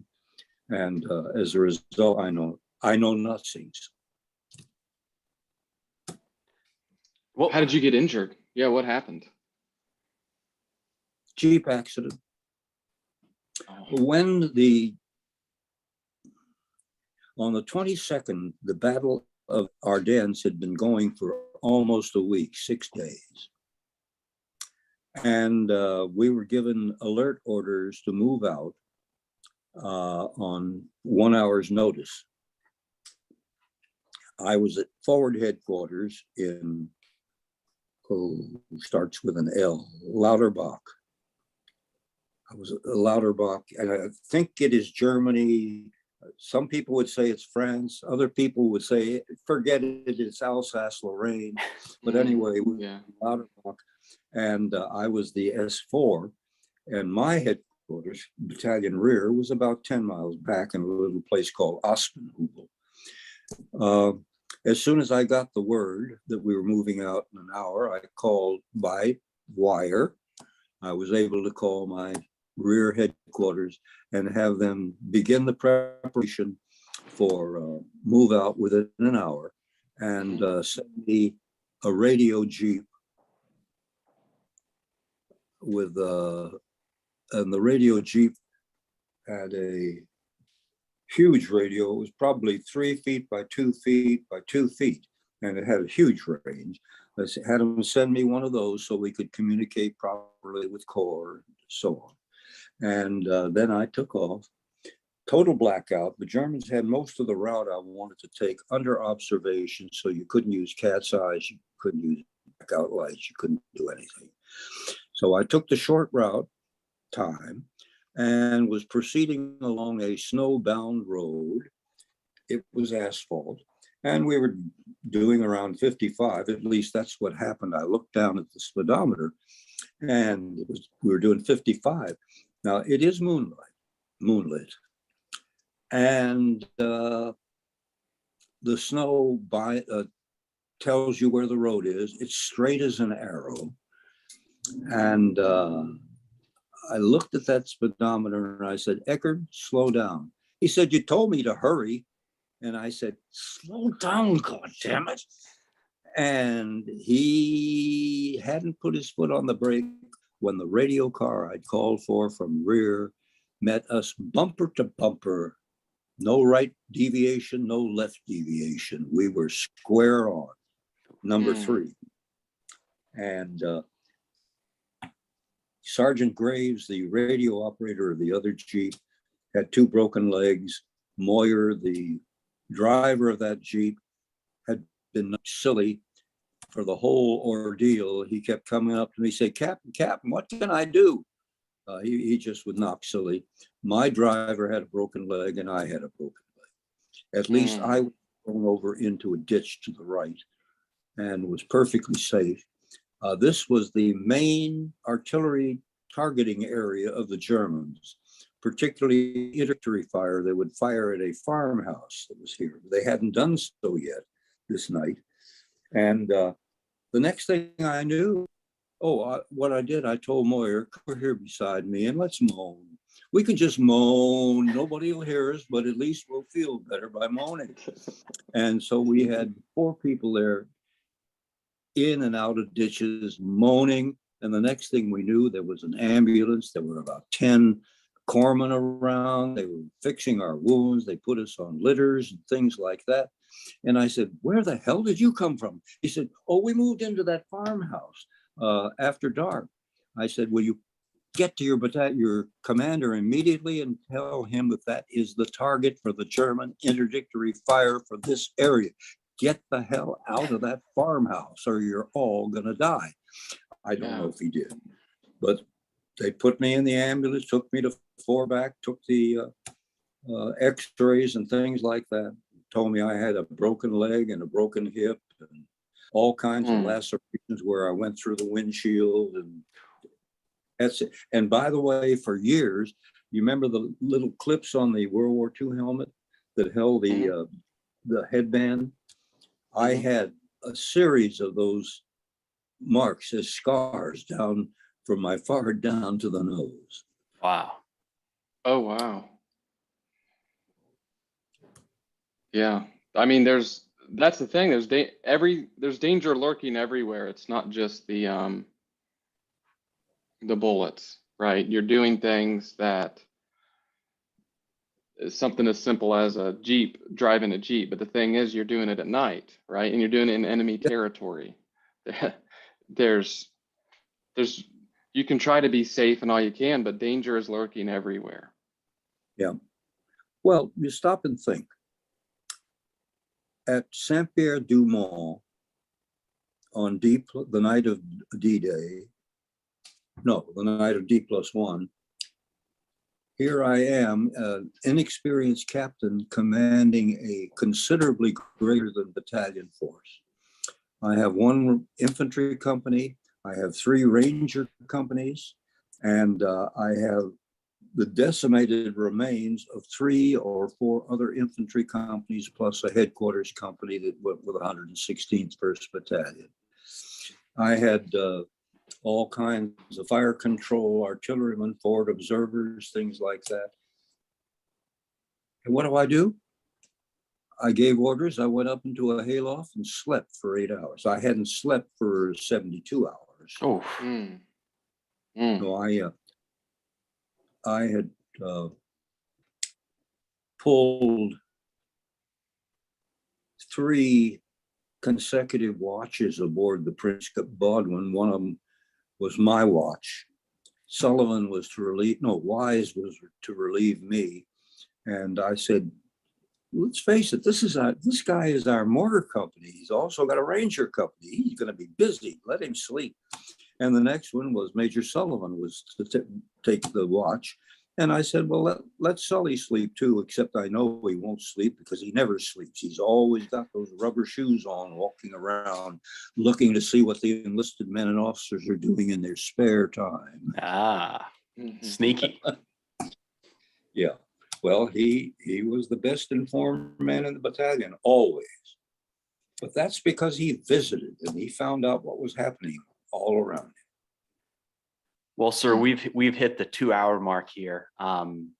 Again, Absolutely. Again, absolutely incredible. Thank you so much for taking the time. I'd love to, I must be that our communication system is not like your smile or your voice, because you were paralyzed there through that entire diatribe. oh, well, I said wonderful things. It was all wonderful things. Well, if it was wonderful things, that's good. No, just saying thank you so much, sir. Again, we'd love to, if your schedule permits, maybe continue the conversation here about your time in Vietnam, Korea. It's an incredible career. Well, quite frankly, the things I did in Korea were very, very important. There were two things happening there that I was the only person that could solve. I'm a major, ordnance. And as I say, we were changing the catalogs from the Army catalogs to the defense catalogs. We did not have, in fact, they weren't even in print, the defense catalogs. All the stock numbers of parts, ordnance parts, had changed. We had what was known as a standard nomenclature list, and theirs was a DoD catalog, different stock numbers. We would order the SNLs, the parts by SNL, and at the depots, they'd say, what the hell's an SNL? And all they had were the DoD stock numbers. I was able to straighten that out. I just observed what was happening, and I figured out the methods that were being used to develop the DoD stock numbers. I found a code that we could use, and I don't mean I got it from somebody else. I figured it out. Wow. And so I was able to teach our people to have about 80% of the correct stock numbers, and they could negotiate with the depots over the 20% that didn't follow my rule. So that was one thing. The second thing that was coming in, the Army Field Stock Control System. And I understood that. It was the first computerized supply system the Army had. And I understood it. So I was able to instruct people not in what keys to push on their little computers or anything like that, but the concept of operation, what were reorder points and things like that. And it worked, and we became very efficient in causing the maintenance companies to be able to communicate both up and down the supply chain and get the right parts, and always have the right parts in the direct support ordnance companies, things like that. So it isn't bragging, it just has to do with the things that I knew. Just as an example, I think you know my father-in-law was a Navy captain and a very senior. He commanded a cruiser toward the end of the war, but he was basically a submariner and thought like a submariner. But he had some friends, and one day a 3-star admiral comes in and sits down at my desk in the Pentagon and says, John, I'm Admiral so-and-so, and I recognize the name. I said, oh, you're a family friend of Bob Berry's. And he said, that's right. And he suggested I come to you to solve this problem. And I said, yes, sir, I'll do what I can. He said, our big problem right now is an argument between the Air Force and the Army, who owns the Honest John rocket. 3-star admirals talking to me, a major. And I said, by the way, if you, just for your information, this 3-star admiral became the chief engineer of Disney Orlando. Oh, okay. That was a nice transition for him on retirement. Yeah, not too bad. But anyway, I wish I could remember his name. It's a simple name, but in any event, he picked my brain, and I finally said, well, the way we in the Army look at it, if it is a rocket, it belongs to the Army. If it is a guided missile, it belongs to the Air Force. It's that simple. And he said, well, that makes sense. I never heard of that before. And I said, yes. And the Honest John is a rocket. It does not have one little orifice projecting propellant out after burnout of the main charge. It has no guidance, and it did not have a manipulable fuse. And I named 3 or 4 other things, and I said, they are clearly guided missiles. And as far as the Army is concerned, we don't want to have a thing to do with guided missiles. So even though Medeiros was still alive and practicing his evil down in Redstone. But that's another story. Hopefully that's something we can get into another time, sir. We'd love the opportunity to chat again. That's dirty linen. Maybe not that one. How about that? But that would be, I would love to talk about the Korea piece, and then yeah, that modernization post World War II era that you served in for the bulk of your career, right? Which did take you all the way through Vietnam, but just that modernization of what you're talking about, guided missiles and that and the Cold War and nuclear war and everything that entailed with what was going on there. During that time. Just for your information and thinking, I was the first project officer of the small munitions where you scattered, by Honest John, you would scatter small munitions about the size of a softball or a baseball all over the countryside. And they would have fuses that would go off if a cow kicked them or if a soldier kicked them or something like that. I personally designed the thing called gravel, which were little bomblets about the size of a big prune that had fuses in them. I didn't design the weapon. What I did was I designed the electronics in the fuses so that they would self-detonate after lying there for 12 hours or 24 hours or whatever time they wanted to cut the fuse. And you again would propel, the Air Force called them MAB frags, their small bomb cases that carried thousands of these pieces of gravel or of MAB frags or something like that. Anything associated with that. The M26 grenade. Open door. That usually is male.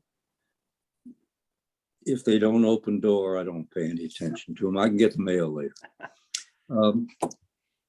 We had 3 such things. The Davis Cup was the first name for the Honest John rocket. Obviously, the bomblets were about the same size as a baseball. So, Davis Cup. Well, Davis Cup is tennis. Okay.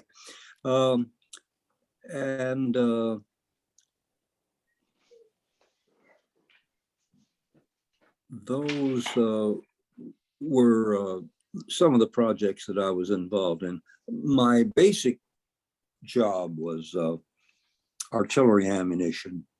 I personally designed the anti-tank round that is used in the 120 millimeter gun tank. Oh, wow. Now, did I design it? No. What I did was we were testing a British round, a British anti-aircraft round called a 90-40. It was shaped like an arrow. In fact, its nickname was either Red Arrow or Arrow Shell. It was a long tube, 40 millimeters in diameter, and then it had 2 sabots around it that were 90. So it was a 90-40 artillery round. We were test firing it from the British because we had a gun that would propel that round 4,000 feet per second at the muzzle. And on the very first test that we did of it, I had an engineer monitoring the test because it was interesting. And he came rushing into the office and he says, Major, you'll never guess what. And I said, what is it, Jerry? He said, the sabot took out the protective armor.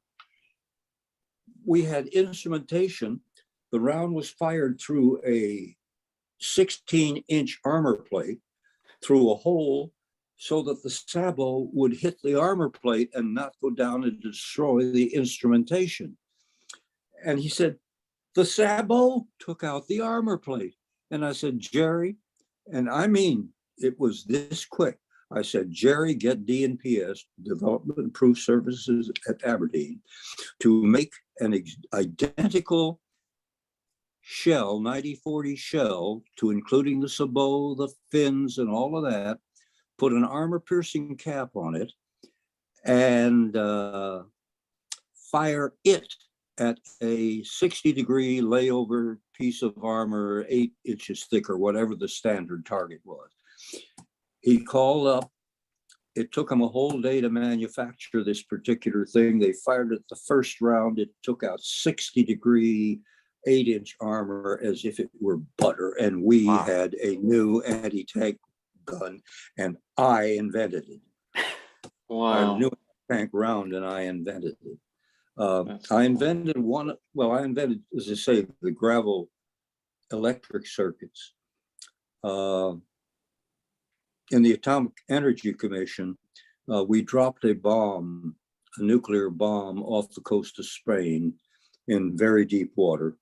And the question was, what type of vehicle are we going to use to go down and get that bomb? We do not know whether it is armed or not. Oh. And I got the AEC drawings. I was stationed at the AEC, but in the Army.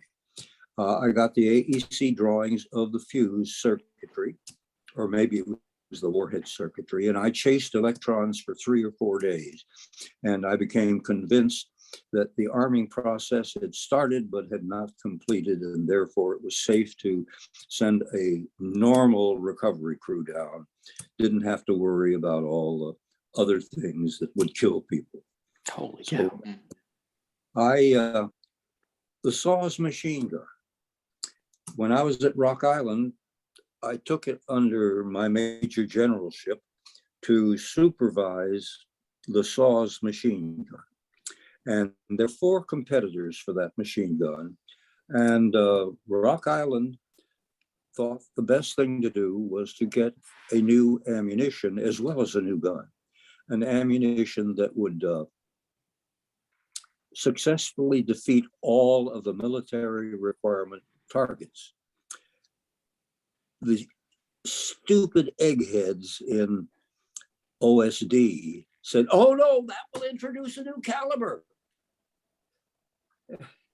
And I said, so what? Well, we can't have 2 5.56s. What? And I said, you're absolutely out of your mind. And they said, General, do it. So we had to redesign our 6mm machine gun into a 5.56. And it met all the military requirements except one. We did not win the competition, by the way. A Heckler Koch, I think it was, won the competition. Gotcha. But anyway, the 5.56 would not penetrate the standard infantry helmet, and that's the old helmet, not the current helmet, at 900 or 950 meters. I've forgotten which it was. Every time it was fired, and we used simulated ranges, what we would do, we would reduce the muzzle velocity so that it represented an impact of at 945 or whatever the number was, yards. And they said, we can't penetrate it. We're going to have to withdraw or get a waiver on the penetration of a 5.56 at 950 yards. Well, I had majored if you want to call it that, in armor piercing ammunition when I was a major.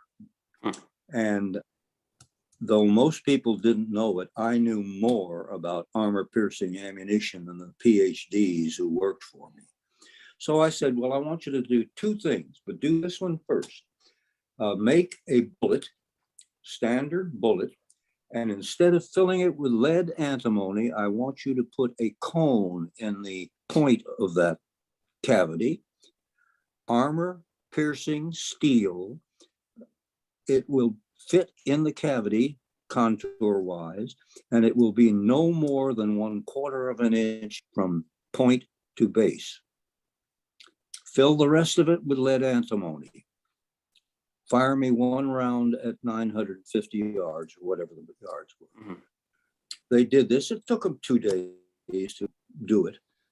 And by the way, I also told them to make another round. If that one doesn't work, make another round again, empty cavity, stick a rod, armor piercing rod. It will be about 3/4 of an inch long.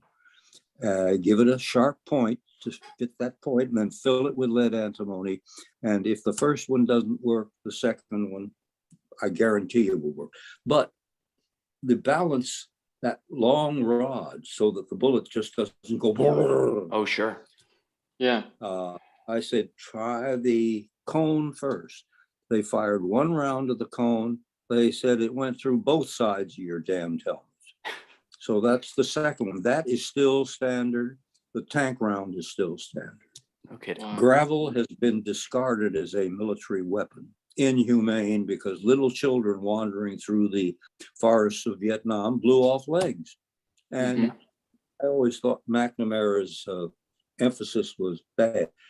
I was also the project officer on the M26 grenade, the Claymore, anything with small fragments. Wow. So Yeah. There's a lot to unpack there, but yeah, that hopefully we'll get you again, sir. Yeah, we'd love to have you on again, just talk about all that. Like I said, Korea on up. But yeah, we really appreciate talking to you and just hearing these firsthand stories. We grew up so many years and generations away from it, and so to hear it firsthand is really awesome for us. And just hope you have a happy Thanksgiving. It's tomorrow, and really appreciate the time. okay, I thank you. And get in touch with me when you want another talk. Yes, sir. Absolutely will do. Thank you very much again. Yeah, appreciate it. Okay, thank you. Take care, sir.